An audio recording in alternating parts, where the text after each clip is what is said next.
വ്യക്തമായ പല കാരണങ്ങൾ കൊണ്ടും ലിറ്റ്മസ് 24-ൽ പങ്കെടുക്കാൻ പറ്റുന്നില്ല എന്നോർത്ത് വിഷമിക്കുന്ന ഒരു വ്യക്തിയാണോ നിങ്ങൾ? ലിറ്റ്മസ് 24-ൽ പങ്കെടുക്കാൻ താല്പര്യമുള്ള ഒരു വിദ്യാർത്ഥിയോ അതുമല്ലെങ്കിൽ പണമില്ലാത്ത മറ്റൊരു വ്യക്തിയോ സ്പോൺസർ ചെയ്യാൻ നിങ്ങൾക്കും അവസരമുണ്ട്.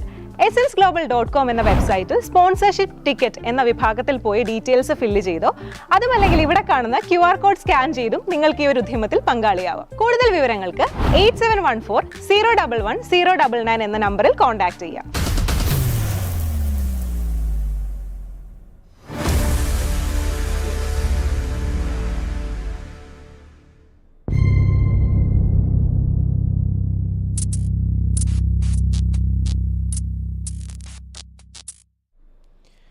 എല്ലാവർക്കും നമസ്കാരം. കേൾക്കാൻ സാധിക്കുന്നുണ്ടെന്ന് വിചാരിക്കുന്നു. നമുക്ക് ഒരു പ്രധാനപ്പെട്ട ലൈവിലേക്ക് ചില വിശേഷങ്ങൾ പങ്കുവെക്കാൻ വേണ്ടിയിട്ട് ഇന്ന് കടക്കേണ്ടതുണ്ട്. ജാക്കിർ നായിക്ക് നടത്തിക്കൊണ്ടിരിക്കുന്ന ഒരു ഇസ്ലാമിനെ പൊളിക്കാൻ വേണ്ടി നടത്തിക്കൊണ്ടിരിക്കുന്ന ഒരു പര്യവേഷണം, പാകിസ്ഥാൻ പര്യവേഷണം, അതിനെക്കുറിച്ചാണ് നമുക്കിന്ന് സംസാരിക്കാനുള്ളത്. അപ്പോൾ ഈ ഒരു ലൈവിലേക്ക് വന്നു ചേർന്ന എല്ലാ ആളുകൾക്കും വളരെ നന്ദി. നമ്മളുടെ ചാനൽ സബ്സ്ക്രൈബ് ചെയ്യാതെയാണ് നിങ്ങളിത് കാണുന്നതെന്നുണ്ടെങ്കിൽ ദയവായിട്ട് സബ്സ്ക്രൈബ് ചെയ്യണം. അതുപോലെ തന്നെ ലൈക്കും ഷെയറും ഒക്കെ വാരി വിതറിക്കൊണ്ട് നിങ്ങൾ ഈ ഒരു ഉദ്യമത്തിൽ ഭാഗമാകണം എന്നും കൂടി ഇവിടെ അഭ്യർത്ഥിക്കുകയാണ്. അതുകൂടാതെ മറ്റു രീതിയിൽ ഈ ഒരു മൂവ്മെൻറ്റിനെ സപ്പോർട്ട് ചെയ്യാൻ, ഈ ഒരു ആക്ടിവിറ്റിയെ സപ്പോർട്ട് ചെയ്യാൻ താല്പര്യമുള്ള ആളുകൾക്ക് അതിനുള്ള ഓപ്ഷൻസ് ഇതിൻ്റെ ഡിസ്ക്രിപ്ഷനിലുണ്ട്. അത് നിങ്ങൾക്ക് ഉപയോഗിക്കാം. ഇതിനോടകം ഇപ്പോൾ ഇന്നലെയും ഇനിയാന്നൊക്കെ ചില ആളുകൾ നമുക്ക് ഇമെയിൽ അയച്ചൊക്കെ പല കാര്യങ്ങൾ ചോദിക്കുന്നു, ബാങ്ക് ഡീറ്റെയിൽ കാര്യങ്ങളൊക്കെ. പരമാവധി ഇതിനകത്ത് പൊതുവായിട്ട് കൊടുത്തിട്ടുള്ള വഴികൾ നിങ്ങൾ ഉപയോഗിക്കുക എന്നാണ് ഞാൻ റെക്കമെൻഡ് ചെയ്യുക.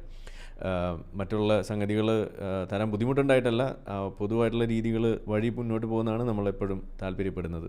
അതായിരിക്കും കൂടുതൽ നന്നാവുക എന്നതുകൊണ്ട് തന്നെയാണ്.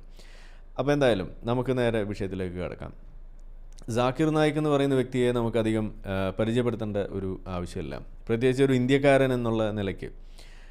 ഞാനൊക്കെ കുട്ടിക്കാലം മുതൽ മതം കൂടുതൽ പരിചയപ്പെട്ടത് മുതൽ നമ്മളെപ്പോഴും പറയാറുള്ളത് പോലെ നമ്മൾ ജനിച്ച് വീഴുമ്പോൾ ആരും നമ്മളോട് ചോദിക്കാതെ നമ്മുടെ വീട്ടുകാർ വന്ന് നമ്മുടെ ചെവിയിൽ ബാങ്ക് കൊടുത്തിട്ട് നമ്മളുടെ മേത്തേക്ക് അടിച്ചേൽപ്പിക്കുന്ന ഒരു സാധനമാണ് ഈ മതം എന്ന് പറയുന്നത്. അത് ഏത് മതമായാലും ഏതെങ്കിലുമൊക്കെ രൂപേണ നിങ്ങളുടെ മേലെ അടിച്ചേൽപ്പിച്ചിരിക്കും.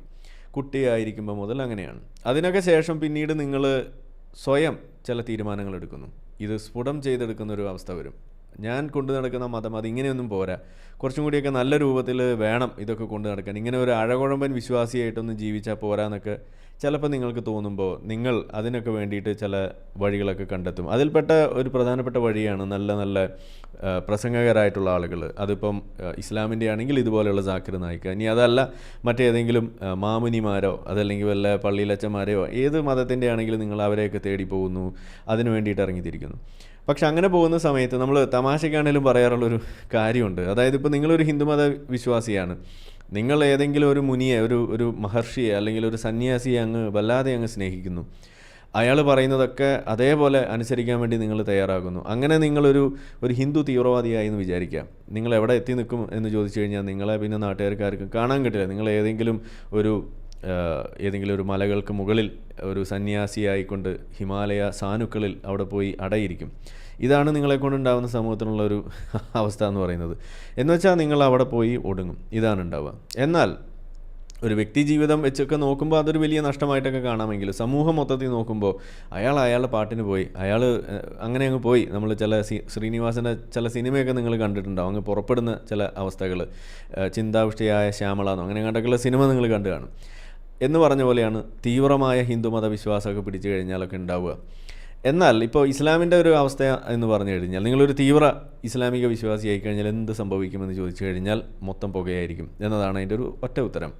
ആർക്കും ഒന്നും കാണാൻ കഴിയില്ല, മൊത്തം വെടിമരുന്നിൻ്റെ മണമായിരിക്കും ഉണ്ടാവുക, പൊട്ടും എന്നതാണ് നമ്മൾ പറയുക. അപ്പോൾ ഇത് നമ്മളെപ്പോഴും പറയാറുണ്ട്, നമ്മൾ സാധാരണ പറയുന്നൊരു കാര്യം, നിങ്ങൾ ഇസ്ലാം പഠിച്ചാൽ ഒന്നുകിൽ നിങ്ങൾ ഇസ്ലാം മതം വിടും, അതല്ല എന്നുണ്ടെങ്കിൽ നിങ്ങളൊരു തീവ്രവാദിയാകുമെന്ന് നമ്മൾ പറയാറുണ്ട്. ഓരോ മുസ്ലിമും ഒരു പൊട്ടൻഷ്യൽ ജിഹാദിയോ അല്ലെങ്കിൽ ഒരു പൊട്ടൻഷ്യൽ എക്സ് മുസ്ലിമോ ആണ് എന്ന് നമ്മൾ പറയാറുണ്ട്. ഇത് പറയുന്നതിൽ ഈ പൊട്ടൻഷ്യൽ ജിഹാദിയാണ് എന്നുള്ള സാധനം ആയിരുന്നു നമ്മൾ നേരത്തെ പറഞ്ഞുകൊണ്ടിരുന്നത്. എന്നിട്ടൊരു ഫുൾ സ്റ്റോപ്പ് ഇട്ടിട്ടാണ് അടുത്ത് പറഞ്ഞിരുന്നത്. അപ്പോൾ അതുകൊണ്ട് ആളുകൾ അത് മാത്രം കട്ട് ചെയ്തിട്ട് കൊണ്ടുവന്ന് ഒരു പ്രവണത ഇവിടെ ഉള്ളതുകൊണ്ട് നമ്മൾ ഈ ഫുൾ സ്റ്റോപ്പ് ഒഴിവാക്കിയിട്ട് യോ എന്നൊക്കെ ആക്കി അത് കോമയിട്ടൊക്കെ പറയുകയാണ്, അങ്ങനെയെങ്കിലും രക്ഷപ്പെടാൻ വേണ്ടിയിട്ട്. സംഘിച്ചാപ്പ് ഏത് വഴിക്കേ വരുമെന്ന് അറിയില്ല. അപ്പോൾ ഇതാണൊരു സത്യാവസ്ഥ. അപ്പോൾ അങ്ങനെ ഇരിക്കുമ്പോൾ ഒരു മുസ്ലിമിനെ ഒരു നല്ല അസൽ തീവ്രവാദിയാക്കാൻ പോകുന്ന ചില വ്യക്തിത്വങ്ങൾ ഈ ലോകത്തുണ്ട്. അതിൽപ്പെട്ട ഒരു പ്രധാനപ്പെട്ട വ്യക്തിയാണ് നമ്മളുടെ ജാക്കിർ നായിക്ക് എന്ന് പറയുന്നത്. ജാക്കിർ നായിക്ക് ഇന്നിപ്പോൾ ജീവിച്ചുകൊണ്ടിരിക്കുന്നത് മലേഷ്യയിലാണ്. മലേഷ്യയിലേക്ക് എത്തിയത് എങ്ങനെയെന്നുള്ളത് നിങ്ങൾക്ക് ഓർമ്മയില്ലാത്ത ആളുകൾക്ക് വേണ്ടിയിട്ട് പറയുകയാണെങ്കിൽ, ഇന്ത്യയിൽ ആണ് ഇദ്ദേഹം ജീവിച്ചുകൊണ്ടിരുന്നത്. പീസ് TV എന്നൊക്കെ പറഞ്ഞിട്ടുള്ള ഒരു ചാനലൊക്കെ നടത്തിയിരുന്നു. നമ്മളൊക്കെ പണ്ട് അതിൻ്റെ വലിയ ആരാധകരായിരുന്നു. നമുക്ക് ഇദ്ദേഹത്തെ പോലെ ആകണമെന്നുള്ള ഞാനെപ്പോഴും ആലോചിക്കാറുണ്ട്. പണ്ട് ഇദ്ദേഹം ഇങ്ങനെ പരിപാടി നടത്തുന്നു, അതിൻ്റെ CD ഒക്കെ ഇങ്ങനെ കാണുമ്പോൾ നമ്മളെ മനസ്സിലൊരു പൂതി ജനിച്ചു. ഞാനും ഒരു ഡോക്ടറാണ്, സംഗതി ഹോമിയോ ഡോക്ടറാണെങ്കിലും. അപ്പോൾ നമുക്കും എന്തുകൊണ്ട് മതം പഠിച്ചുകൂടാ, എന്നിട്ട് ഇതേപോലെയൊക്കെ പറയുന്ന ഒരാളായിക്കൂടാ. Shri brother I am a medical doctor എന്നൊക്കെ പറഞ്ഞ് പുള്ളി ഇങ്ങനെ ആളുകളുടെ അണ്ണാക്കിലിട്ട് കൊടുക്കുന്നതൊക്കെ കാണുമ്പോൾ, അതുപോലെ ഇങ്ങനെ വേഴ്സ് നമ്പർ 65 എന്നൊക്കെ പറഞ്ഞ് ഇങ്ങനെ പറയുമ്പോൾ നമുക്ക് ഇങ്ങനെ ഒരു കോരിത്തരിപ്പൊക്കെ വരും, ഒരു കുളിർമ, ഒരു രോമാഞ്ചമൊക്കെ വരുമായിരുന്നു. അങ്ങനെ ഇദ്ദേഹത്തിൻ്റെ വലിയൊരു ഫാനായിട്ടൊക്കെ നടക്കുന്ന ഒരു കാലം. നമുക്ക് ഈ ഇതിൽ നേരിട്ട് ഇടപെടാനോ ഒന്നും സാധിക്കാതെ വരുമ്പോൾ ചിലപ്പോൾ നമ്മൾ കണ്ട പ്രസംഗങ്ങളൊക്കെ ഉണ്ടാവും മലയാളത്തിലുള്ളത്.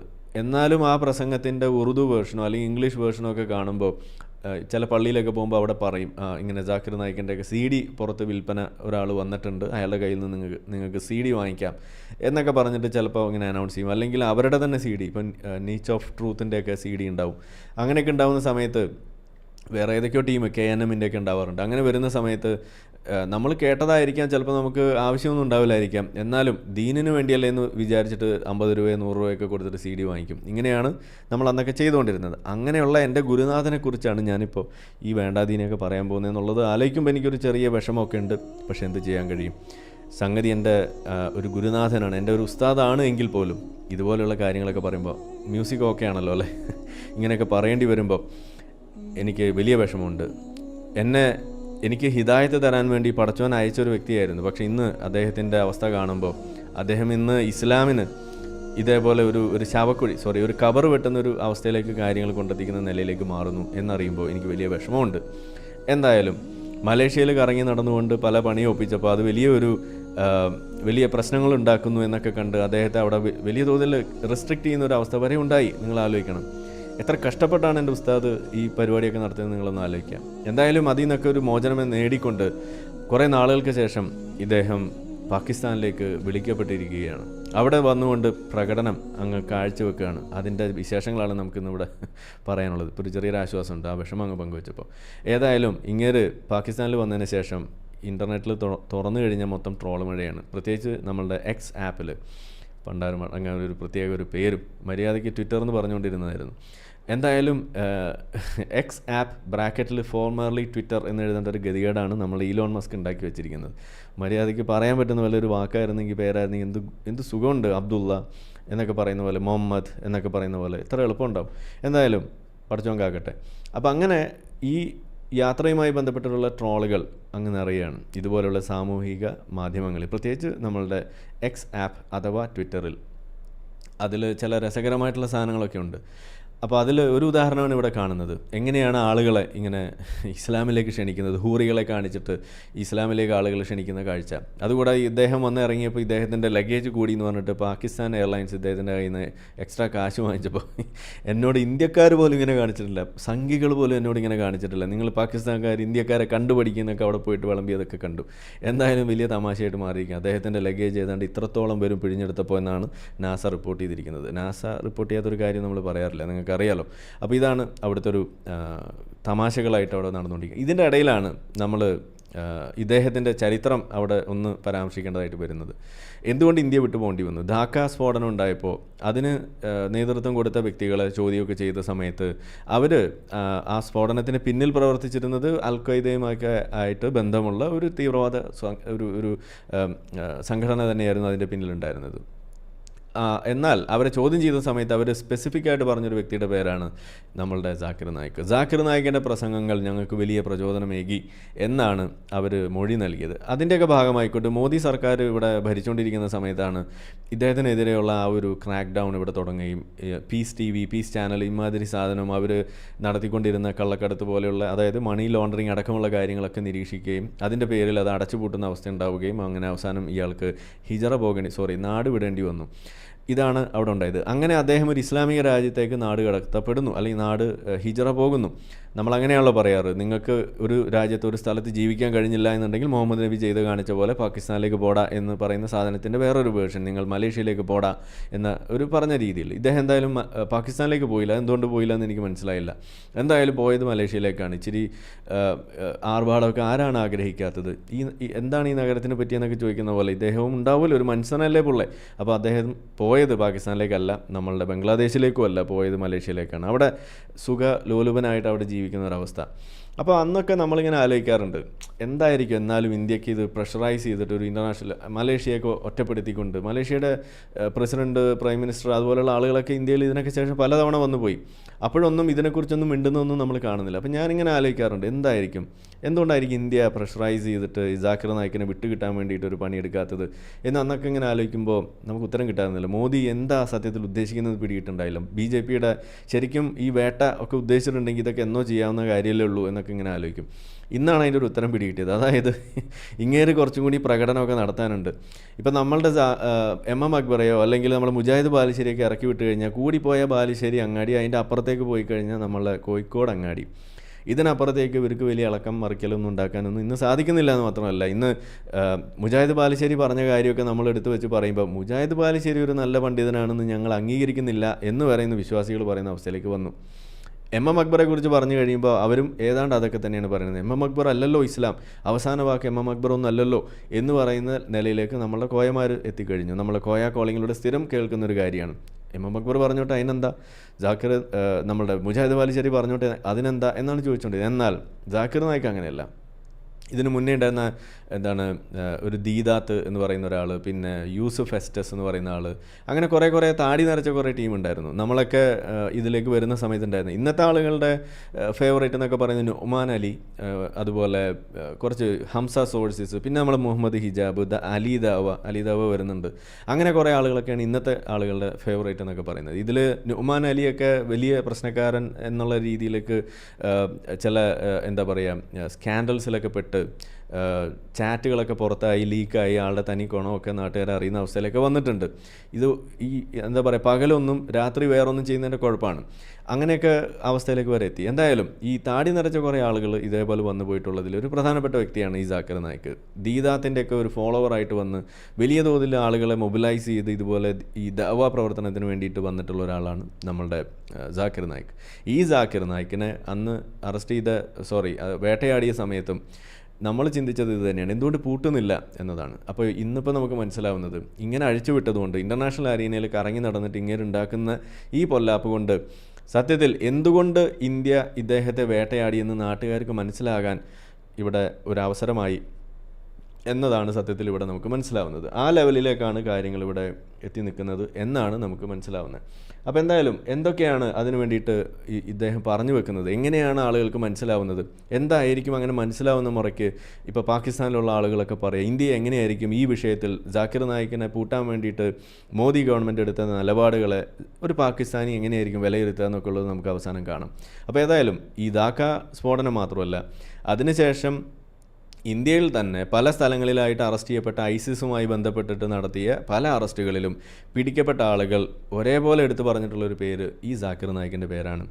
ഇതാണ് നമുക്കിവിടെ വീണ്ടും കാണേണ്ടത്. അതിൽ ഡീറ്റെയിൽസൊക്കെ ഇവിടെ എഴുതിയ നിങ്ങൾക്ക് വേണമെങ്കിൽ വായിക്കാം. ജസ്റ്റ് വായിക്കുകയാണെങ്കിൽ most of the 130 odd people arrested by security agencies in India for suspected ISIS links were inspired by the speeches of controversial Islamic preacher Zakir Naik, a top official of the NIA, Alok Mittal, told a conference of anti-terror teams on Monday.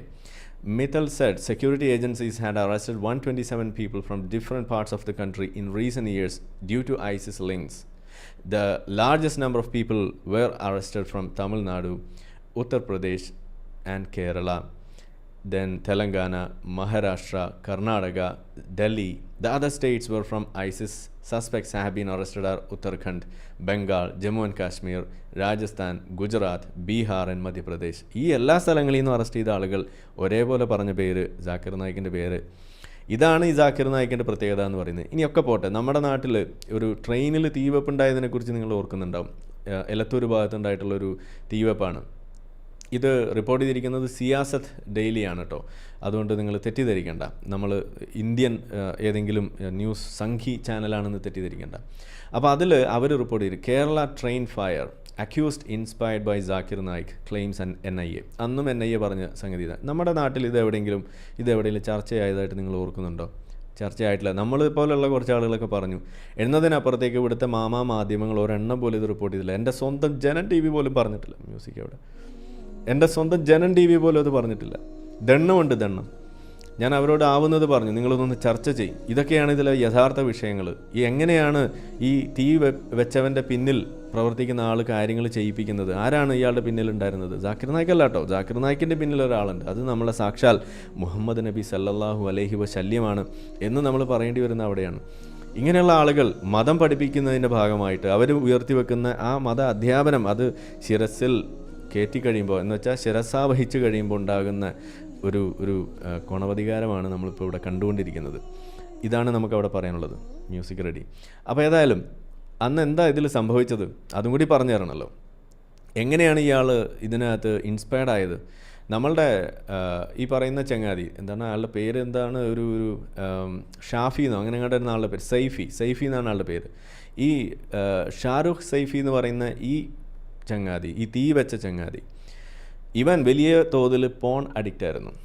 നമ്മളുടെ porn video കണ്ട് അതിൽ ഇരിക്കുക.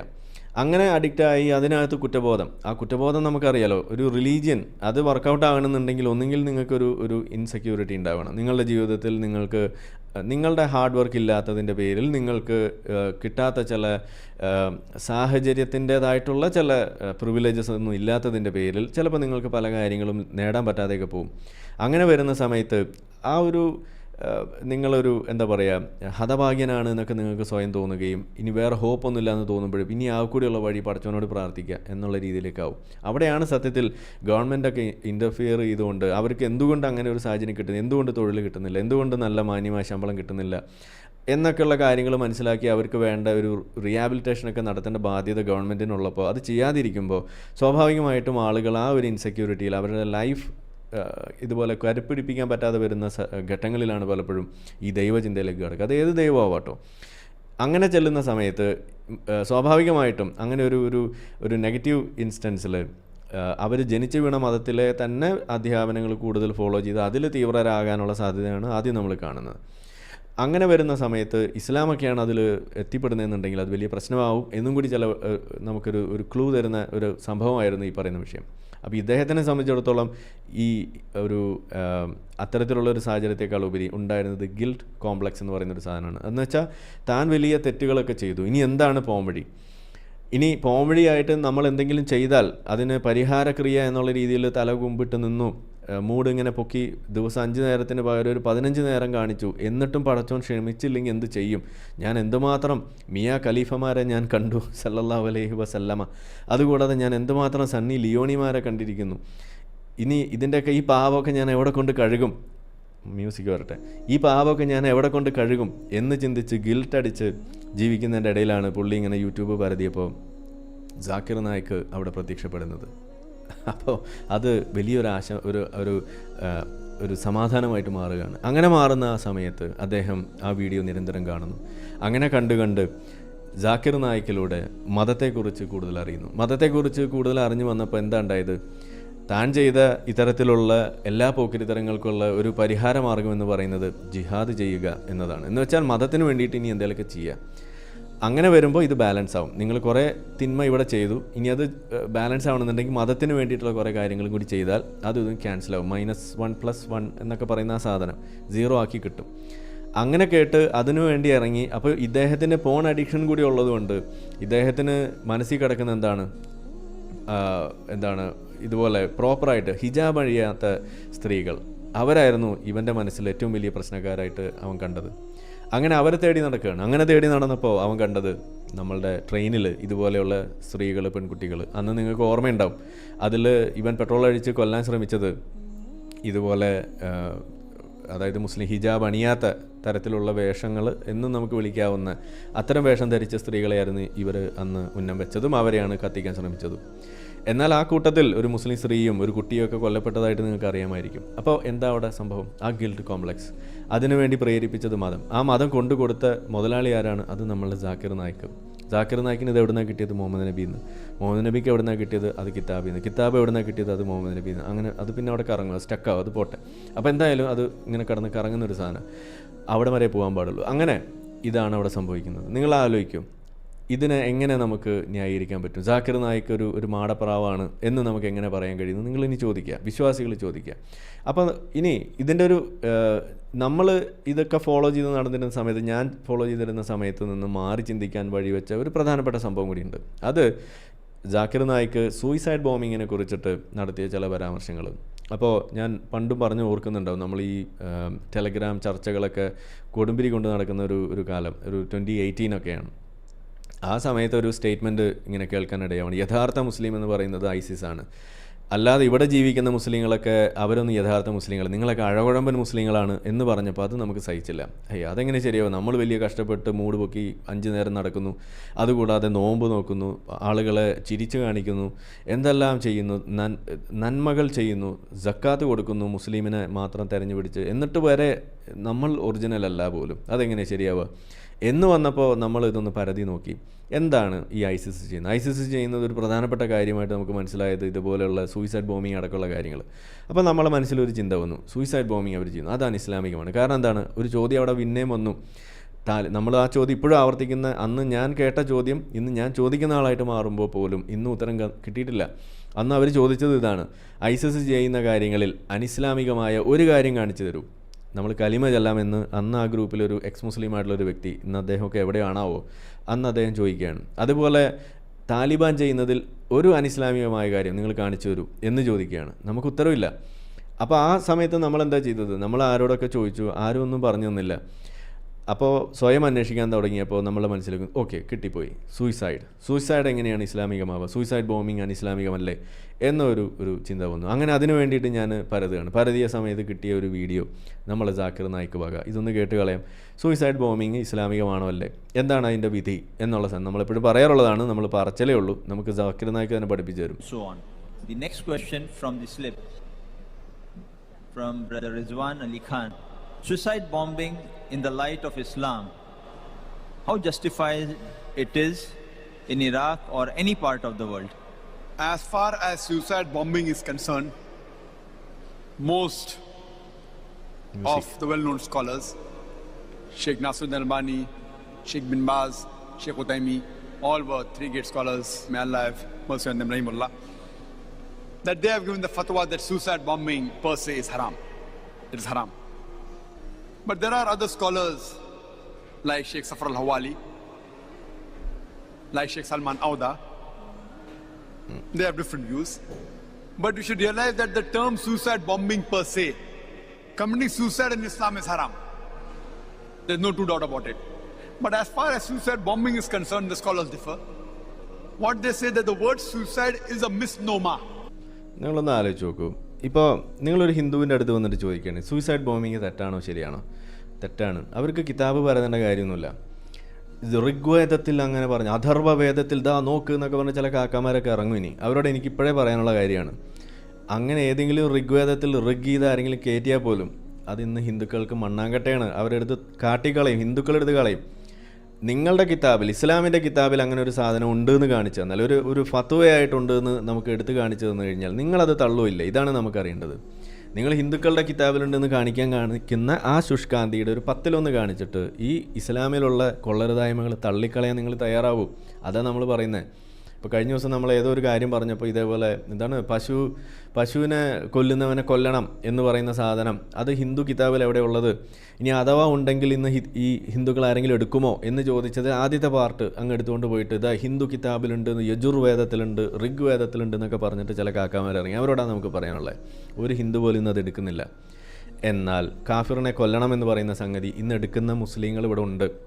അത് ബംഗ്ലാദേശിൽ നമ്മൾ കണ്ടുകൊണ്ടിരിക്കുകയാണ്. ഇപ്പോൾ അവിടെ പാകിസ്ഥാനിൽ നമ്മൾ കണ്ടുകൊണ്ടിരിക്കുകയാണ്, മറ്റ് പല സ്ഥലങ്ങളിലും കണ്ടുകൊണ്ടിരിക്കുകയാണ്. അവിടെ നമ്മളുടെ ഹമാസ് ജൂതന്മാർക്കെതിരെ എടുക്കുന്നത് ഇതേ സാധനം തന്നെയാണ്. ജൂതൻ ഇവിടെ പാടില്ല എന്ന് കിതാബിൽ എഴുതി വെച്ച സാധനമാണ് അവർ അവിടെ അപ്ലൈ ചെയ്യുന്നത്. അപ്പോൾ ഇങ്ങനെയുള്ള സാധനങ്ങൾ കിതാബിലുണ്ടോ ഇല്ലയോ എന്നുള്ളതിനേക്കാൾ ഉപരി അത് ഇന്ന് അപ്ലിക്കബിൾ ആക്കുന്നുണ്ടെങ്കിൽ, അത് ഇന്നും അതൊരു പ്രശ്നമായിട്ട് മാറുന്നുണ്ടെങ്കിൽ അവിടെയാണ് ഇതിൻ്റെ പ്രശ്നം. അപ്പോൾ നിങ്ങൾ ഈ സ്റ്റേറ്റ്മെൻറ്റ് തന്നെയാണ് ഇവിടുത്തെ അപകടം എന്ന് പറയുന്നത്. ഒരു മുസ്ലിമിൻ്റെ ഒരു അടുത്ത് വന്നിട്ട് ഇതുപോലുള്ള ഒരു സ്ട്രൈറ്റ് ഫോർവേഡ് ആയിട്ടുള്ള ഒരു യെസ് ഓർ നോ ചോദ്യം ചോദിച്ചാൽ അതിന് കൃത്യമായിട്ട് ഉത്തരം അവർ പറയില്ല, പകരം കടന്ന് മെഴുകും. ഭാര്യയെ തല്ലുന്ന ഒരു ആയത്ത് കിതാബിലുണ്ട്, നിങ്ങളതിനോട് യോജിക്കുമോ എന്ന് ചോദിച്ചു കഴിഞ്ഞാൽ അത് തെറ്റാണ് എന്നും അത് യോജിക്കുന്നില്ല എന്നും പറയാൻ അവർക്ക് കഴിയില്ല. പകരം അത് അന്നത്തെ സാഹചര്യം, കോണ്ടെക്സ്റ്റ്, ആനാചാന, അറബി, മലയാളം എന്നൊക്കെ പറഞ്ഞങ്ങ് തുടങ്ങും മെഴുകൽ. ഇതാണ് ഉണ്ടാവുക. അടിമയെ പൂശുന്നതിനെ കുറിച്ചിട്ടുള്ള കിതാബിലെ വാചകങ്ങളുണ്ട്, നിങ്ങളതിനോട് യോജിക്കുമോ? നിങ്ങളൊന്ന് ചോദിച്ചു നോക്കൂ. നമ്മൾ കോയാക്കോളിങ്ങിലെ സ്ഥിരം പരിപാടിയാണ്. നിങ്ങൾക്ക് ചോദ്യം ഉത്തരവൊപ്പം നിങ്ങൾക്ക് കാണാപ്പാടായിരിക്കും. എന്താ അവർ പറയാറ്? അത് അന്നത്തെ സാഹചര്യമാണ്. നിങ്ങൾ ആദ്യം മനസ്സിലാക്കേണ്ടത് ഖുർആൻ ഇറക്കിയിരിക്കുന്നത് ഏതെങ്കിലും ഒരു കാലഘട്ടത്തിലേക്കല്ല. അന്നത്തെ സാഹചര്യം എന്ന് പറഞ്ഞാൽ അവിടെ ഖുർആൻ പൊളിയും. കാരണം എന്താണ്? ഖുർആൻ ഇറക്കിയിരിക്കുന്നത് കാലാകാലത്തേക്ക് എന്നും പറഞ്ഞിട്ടാണ്. അപ്പോൾ പിന്നെ അന്നത്തെ സാഹചര്യം എന്ന് പറഞ്ഞിട്ടൊരു ഒഴികഴിവ് പറയാൻ നിങ്ങൾക്ക് ഒരു സാധ്യതയുമില്ല. അതവിടെ വാലിഡ് അല്ല. അപ്പോൾ ഇവിടെയും നമ്മൾ കാണുന്നത് സൂയിസൈഡ് ബോംബിങ് ശരിയോ തെറ്റോ എന്ന് ചോദിക്കുമ്പോൾ ശരിക്കും പറയേണ്ടത് എന്താണ്? അത് തെറ്റാണ് മക്കളെ. നിങ്ങൾ അതിനെക്കുറിച്ച് ചിന്തിക്കരുത്. സൂയിസൈഡ് പോട്ടെ, ബോംബിങ് അടക്കം നമ്മൾ തെറ്റാണ്. പിന്നെയല്ലേ സൂയിസൈഡ് ബോംബിങ് എന്നല്ലേ നമ്മൾ പറയേണ്ടത്? നമ്മളിവിടെ കാണുന്നത് എന്താ? ബാക്കി കേട്ടോ. It's a misnomer. In suicide, a person is fed up of his life and he wants to end his life. In this, they say it is a strategy of war.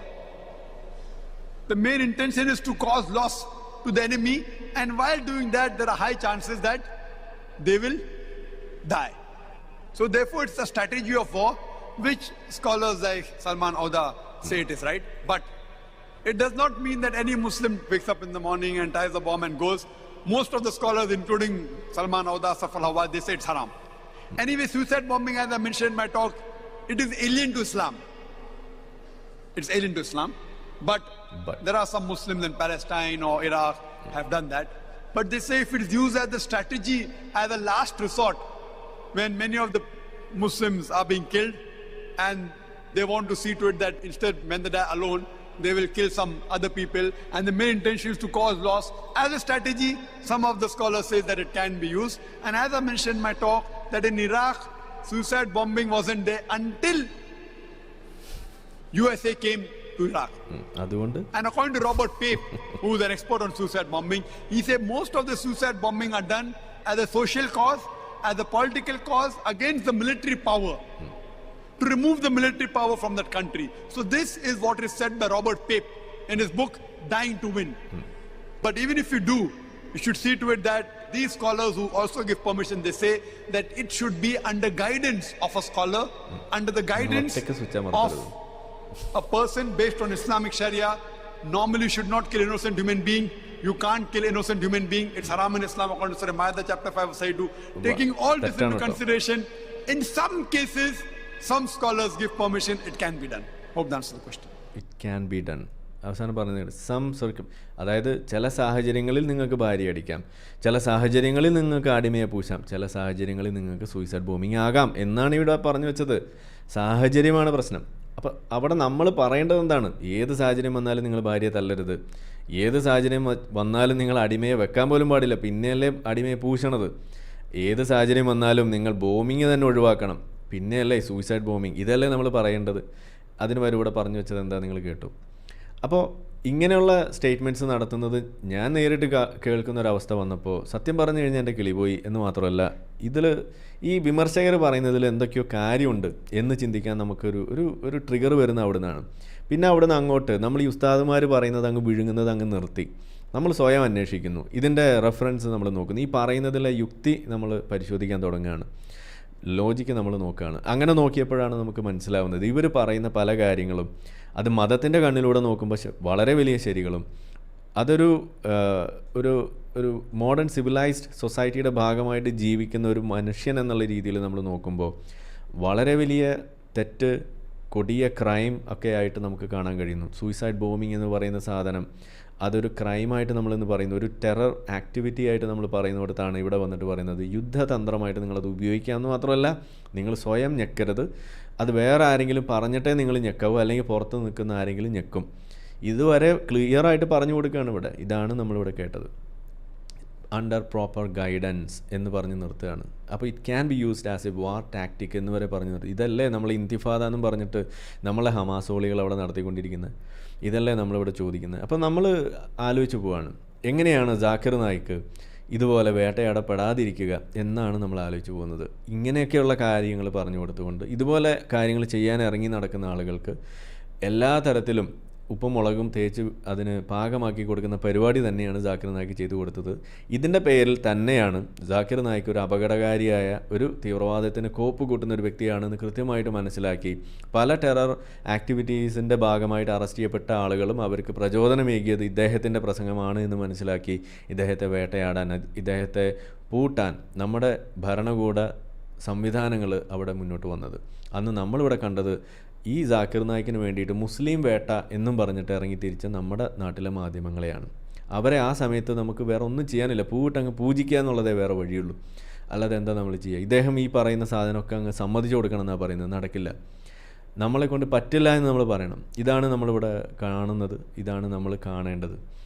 അപ്പോൾ ഈ തരത്തിലുള്ളൊരു വ്യക്തിയാണ് ജാക്കിർ നായിക്ക്. ആ ജാക്കിർ നായിക്കിനെ കുറിച്ച് നമ്മൾ മനസ്സിലാക്കി ആരാണ് ജാക്കിർ നായിക്ക്. ഈ ജാക്കിർ നായിക്ക് പാകിസ്ഥാനിൽ പോയിട്ട് ചെയ്തിട്ടുള്ള ചില കോമഡികൾ കൂടി നമുക്ക് കാണാം. ഞാനിത് സോഷ്യൽ മീഡിയയിൽ ഇത് എങ്ങനെയാണ് വരുന്നത് എന്നതിൻ്റെ ഒരു ചിത്രം കൂടി കിട്ടുന്നതിന് വേണ്ടിയിട്ടാണ് ഇതിൻ്റെ ആ രൂപം നമ്മളിവിടെ കാണുന്നത്. നമ്മൾ വെർട്ടിക്കൽ ലൈവിൽ കാണുന്ന ആളുകൾക്ക് ചിലപ്പോൾ മുഴുവൻ ടെക്സ്റ്റ് വായിക്കാൻ പറ്റിയിട്ടുണ്ടാവില്ല, അതുകൊണ്ട് ഞാനത് വായിക്കാം. മറ്റുള്ള ലൈവിലുള്ള ആളുകൾക്ക് അത് കാണാൻ പറ്റും. അപ്പോൾ ഇവിടെ എഴുതി വച്ചിരിക്കുന്നത് എന്താണ്? ജാക്കിർ നായിക്ക്, ഇത് എഴുതിയിരിക്കുന്ന നൈല വസീം എന്ന് പറയുന്ന ഒരു Pakistani അക്കൗണ്ടാണ്. Zakir Naik became angry in Pakistan after orphaned girls were referred to as his daughters as in an event. Okay. He even refused to present awards to orphaned girls and left the stage abruptly. Stop inviting such people to this country. എന്നാണ് അവിടെ പാകിസ്ഥാനിയായിട്ടുള്ള ഈ നൈല വസീം അവിടെ പറഞ്ഞു വെക്കുന്നത്. ഇത് വായിച്ചപ്പോൾ എനിക്ക് അസൂയ തോന്നി സത്യത്തിൽ നൈല വസീമിനോട്. കാരണം എന്താണ്? എക്സ് മുസ്ലിമായിട്ട് ഇരിക്കുന്ന ഞാൻ, ഇനി അത് പോട്ടെ, ഞാനൊരു വിശ്വാസിയാണ് എന്ന് തന്നെ കൂട്ടുക, ഇന്ത്യയിലിരുന്നു കൊണ്ട് ജാക്കിർ നായിക്ക് ചെയ്ത ഈ പരിപാടിയെക്കുറിച്ച് നമ്മൾ പറഞ്ഞാൽ എന്തായിരിക്കും ഞാൻ നേരിടേണ്ടി വരിക? കണ്ടില്ലേ, അവൻ സംഖ്യയ്ക്ക് വളം വെക്കണം, അവൻ ഇസ്ലാമോഫോബിയാണ് എന്ന് പറയുന്നതല്ലേ നമ്മളിവിടെ കേൾക്കേണ്ടി വരിക. എന്നാൽ പാകിസ്ഥാനിയായിട്ടുള്ള നൈല വസീമിന് ഇത് ഏറ്റവും മിനിമം സംഖ്യച്ചാപ്പ നേരിടാതെ ഇത് വളരെ ഉച്ചത്തിൽ വിളിച്ച് പറയാൻ കഴിയുന്നു. ഇത് കാണുമ്പോൾ എനിക്ക് സത്യം പറഞ്ഞ അസൂയ തന്നെയാണ്. എന്തായാലും അവിടെ സംഭവിച്ചത് എന്താണ്? പണ്ട് നമ്മളുടെ സമസ്ത അവരുടെ വേദിയിൽ, പണ്ട് നമ്മളുടെ ഇവിടുത്തെ താലിബാൻ എന്ന് നമ്മൾ വിളിക്കുന്ന സമസ്ത സമ്മാനം വാങ്ങാൻ വേണ്ടി ഒരു പെൺകുട്ടിയെ സ്റ്റേജിലേക്ക് വിളിച്ചപ്പോൾ ആരാ കുട്ടീനെ ഇങ്ങോട്ട് വിളിച്ചത്? 10ാം ക്ലാസ്സിലെ കുട്ടീനൊക്കെ സ്റ്റേജിൽ കയറ്റുക എന്നൊക്കെ ചോദിച്ചിട്ട് ആ കുട്ടിയെ അപമാനിച്ച് വിട്ടതിനെക്കുറിച്ച് നമ്മൾ പണ്ട് പറയാറുള്ളൊരു കാര്യം നിങ്ങൾക്ക് ഓർമ്മയുണ്ടാവും. അന്ന് നമ്മളത് പറയുമ്പോൾ ഇതൊന്നും ഇസ്ലാമിലില്ല എന്നൊക്കെ പറഞ്ഞിട്ട് ഇവിടെ ഡിഫെൻഡ് ചെയ്ത കുറേ വിശ്വാസികളും കുറേ കപട മതേതരവാദികളും കപട ലിബറലുകളും കപട പുരോഗമനവാദികളും കുറേ ഇടതന്മാരും ഒക്കെ നിങ്ങൾ കണ്ടു കാണും. ഇന്നിപ്പോൾ ജാക്കിർ നായിക്ക് എന്താ ചെയ്തത്? അത് നമുക്കൊന്ന് കാണാം. സമ്മാനം കൊടുക്കാൻ വേണ്ടി വിളിക്കുകയാണ് പെൺകുട്ടികളെ, ഓർഫൻ ഗേൾസ് ആണ്. ജാക്കിർ നായിക്ക് ഒഴിഞ്ഞു മാറുന്നു.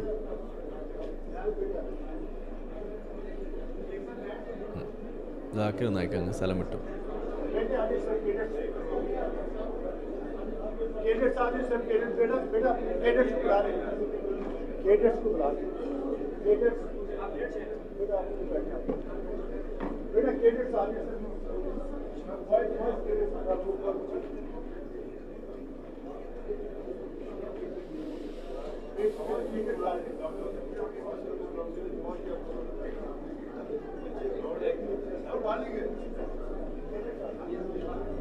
ഇസ്ലാമിൻ്റെ ഇസ്സത്ത് ഉയർത്തിപ്പിടിക്കുന്നത് കണ്ടില്ലേ? ഇതാണ് സാമാനം, ഇതാണ് ഇസ്ലാം എന്ന് പറയുന്നത്. അപ്പോൾ അവിടെ ഈ ഓർഫൻഡ് ആയിട്ടുള്ള ഗേൾസ്, പെൺകുട്ടികളെ, അവരെ മക്കൾ എന്നുള്ള രീതിയിൽ ഡോട്ടേഴ്സ് എന്ന് അവർ വിശേഷിപ്പിച്ചുകൊണ്ട് സ്റ്റേജിലേക്ക് വിളിച്ചപ്പോൾ ജാക്കിർ നായിക്കിന് ഇഷ്ടപ്പെട്ടില്ല. നിങ്ങളൊന്ന് ആലോചിക്കും, നമ്മളുടെയൊക്കെ മുന്നിൽ വരുന്ന കുട്ടികളെയൊക്കെ നമ്മൾ എങ്ങനെയാണ് കാണുന്നത്? ഒരു മുസ്ലിമിനെ സംബന്ധിച്ചിടത്തോളം അങ്ങനെ കാണാൻ പാടില്ല എന്നും, നിങ്ങൾ കാണേണ്ടത് അവരെ ഒരു വളർന്ന, നിങ്ങൾക്ക് ഏത് സമയം വേണമെങ്കിലും പൂശാൻ പാകത്തിനുള്ള വളർന്ന തുടുത്ത പെണ്ണുങ്ങളായിട്ട് വേണം നിങ്ങൾ അവരെ കാണേണ്ടത് എന്നുമല്ല ഈ പഠിപ്പിച്ചു വെക്കുന്നത്. ഇതാണ് ഇസ്ലാം പഠിപ്പിക്കുന്ന റേപ്പ് കൾച്ചറിൻ്റെ മറ്റൊരു വശം എന്ന് പറയുന്നത്. ഇസ്ലാം പച്ചയായ റേപ്പ് കൾച്ചറാണ് പഠിപ്പിക്കുന്നതെന്ന് നമ്മൾ പച്ചയ്ക്ക് പറയും. കാരണം എന്താണ്? അതിനുള്ള ഉദാഹരണം വേറെ വരുന്നുണ്ട്. അതിൻ്റെ ഒരു വശമാണ് നമ്മളിപ്പോൾ ഇവിടെ കണ്ടത്. ചെറിയ കുട്ടികളെ ഓർഫൻഡായി എന്നുള്ളത് പോട്ടെ, ഈ ഓർഫൻ ആയിട്ട് നിലനിൽക്കേണ്ടി വരുന്ന ഒരവസ്ഥ, അത് ഈ ഏത് ആൺകുട്ടിയായാലും പെൺകുട്ടിയായാലും അതിനുവേണ്ടി വഴിവെക്കുന്നത് ഇസ്ലാമിൻ്റെ മറ്റൊരു കാരുണ്യം. എന്താ കാര്യം? അവിടെ നമുക്കറിയാം, നമ്മളുടെ വളർത്തുമകൻ്റെ ഭാര്യയെ അവിടെ ചൂണ്ടയിട്ട് പിടിച്ചിട്ട് കല്യാണം കഴിക്കാൻ വേണ്ടിയിട്ട് നടത്തിയ ആ കുൽസിത ശ്രമത്തിൻ്റെ ഇടയിൽ ഇസ്ലാം ഹറാമാക്കിയ ഒരു സാധനമാണ് ദത്തെടുക്കുക എന്ന് പറയുന്ന ഒരു സമ്പ്രദായം. അതുകൊണ്ട് തന്നെ ഇസ്ലാമിക കുടുംബങ്ങളിൽ, പ്രത്യേകിച്ച് ഇതുപോലെയുള്ള രാജ്യങ്ങളിലൊക്കെ ചെന്ന് കഴിഞ്ഞാൽ ഓർഫനേജുകളും ഈ ഓർഫനായിട്ടുള്ള കുട്ടികളും അവരെ ഏറ്റെടുക്കാൻ, ദത്തെടുത്ത് വളർത്താനുള്ള ആളുകളില്ലാത്ത അവസ്ഥയാണ്. എന്നാൽ നമ്മുടെ നാട്ടിലൊക്കെ ദത്തെടുക്കാൻ വേണ്ടി നിങ്ങൾ നോക്കിക്കഴിഞ്ഞാൽ നിങ്ങൾക്ക് കുട്ടികളെ കിട്ടാത്ത അവസ്ഥ വരെ ഇവിടെ ഉണ്ടാകാറുണ്ട്. ചില രാജ്യങ്ങളിലൊക്കെ അതാണ് അവസ്ഥ.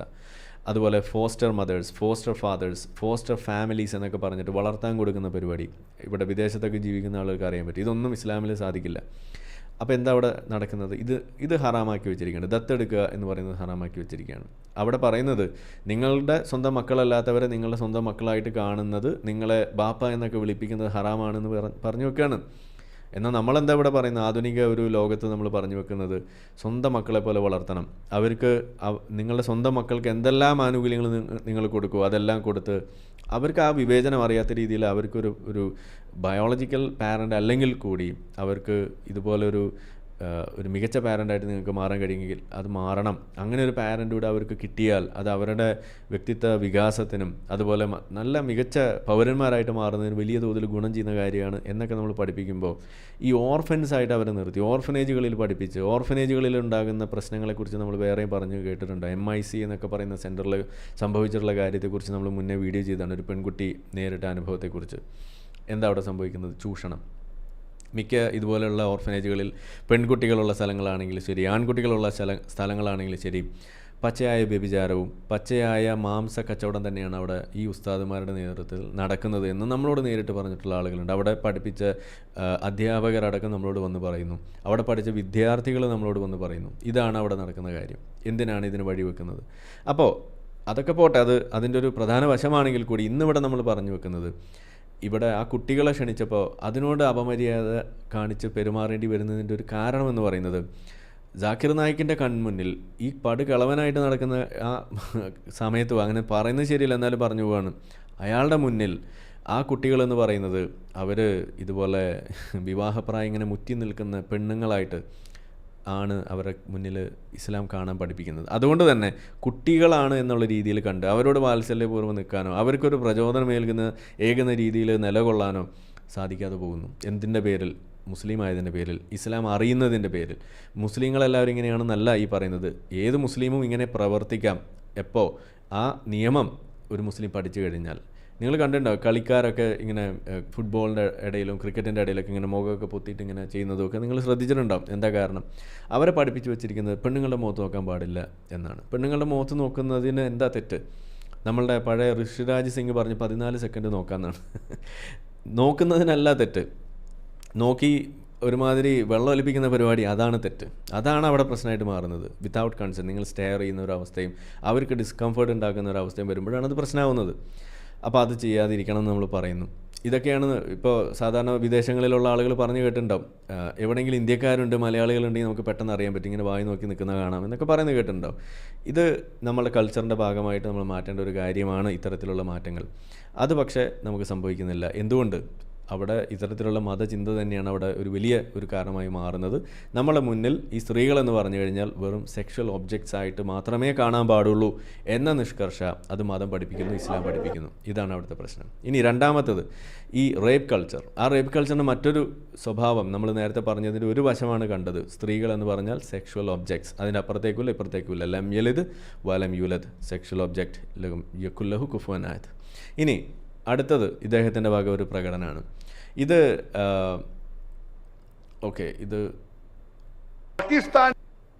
ഇതാണ് നമുക്ക് കാണേണ്ടത്. അതിനുശേഷം മറ്റേത് കാണാം. ഇതിൽ ഇദ്ദേഹം പറയുന്നത് ഒരു സ്ത്രീ കല്യാണം കഴിക്കാൻ സാധിക്കാതെ നിൽക്കുന്നു എന്ന് വരുന്ന ഒരു അവസ്ഥയിൽ എന്താണ് സംഭവിക്കുക? ഇത് നമുക്ക് പറഞ്ഞിട്ട് ബാക്കി പറയാം. वो शादी करने के लिए मर्द नहीं मिलेंगे तो क्या ऑप्शन है उनके लिए? 2 ऑप्शन है. കല്യാണം കഴിക്കാൻ നിങ്ങൾക്ക് പുരുഷനെ കിട്ടിയില്ല, അപ്പോൾ നിങ്ങൾക്ക് 2 ഓപ്ഷൻസ് ആണുള്ളത്. എന്തൊക്കെയാണ് ഓപ്ഷൻസ്? वो शादी करने के लिए मर्द नहीं मिलेंगे तो क्या ऑप्शन है उनके लिए? 2 ऑप्शन है. चाहे पहला ऑप्शन है कि वो ऐसे मर्द से शादी करे जिसकी बीवी ऑलरेडी है, या ഒന്നാമത്തെ ഓപ്ഷൻ ഓൾറെഡി ഭാര്യയുള്ള ഏതെങ്കിലും ഒരു പുരുഷനെ പോയി കല്യാണം കഴിക്കുക. ഓക്കെ. രണ്ടാമത്തെ ഓപ്ഷൻ എന്താണ്? 2 ഗുഡ് ഓപ്ഷൻസ് ആണ്. എല്ലാം അങ്ങനെയാണ് ഇസ്ലാമിൽ. वो बाजारी औरत बन जाए. ആരാവുക? ബാസാരി ഔറത്ത് എന്ന് വെച്ചാൽ बाजारी औरत, इतना सख्त लव. मैं മ്യൂസിക് इंग्लिश में बोलता हूँ पब्लिक प्रॉपर्टी. लोग एतराज लेते हैं. മണ്ടത്തരം പറയുമ്പോൾ मैं कहता हूँ इससे अच्छा लव मेरे पास है नहीं. तो आप कोई भी एक अच्छी खातून को पूछेंगे, अगर आपको शादी के लिए कोई मर्द ऐसा नहीं मिल रहा जिसके पास कोई बीवी नहीं है, और 2 ऑप्शन आपके पास है, ऐसे मर्द से शादी करो जो जिसकी शादी हो चुकी है, या आप बाजारी औरत बनो. कोई भी अच्छी औरत ये कहेंगी कि मुझे पहला ऑप्शन. ഓക്കെ. എന്താണ് ആ 2 ഗുഡ് ഓപ്ഷൻസ്? നിങ്ങൾ കേട്ടു. ഒന്നുകിൽ നിങ്ങൾ ഓൾറെഡി കല്യാണം കഴിച്ച ഒരാളെ കല്യാണം കഴിക്കുക, അല്ലെങ്കിൽ നിങ്ങൾ ഒരു ബാസാരി ഔറത്ത് ആയിട്ട് മാറുക. എന്ന് വെച്ചാൽ ഒരു പബ്ലിക് പ്രോപ്പർട്ടി ആയിട്ട് മാറുക. എന്താണെന്ന് നിങ്ങൾ ഊഹിച്ചെടുത്ത് പൂരിപ്പിച്ചോ. ഒരു നല്ല സ്ത്രീ ഒരിക്കലും രണ്ടാമത്തെ ഓപ്ഷൻ എടുക്കില്ല. അതും ഇവിടെ പറഞ്ഞു വെക്കുകയാണ്.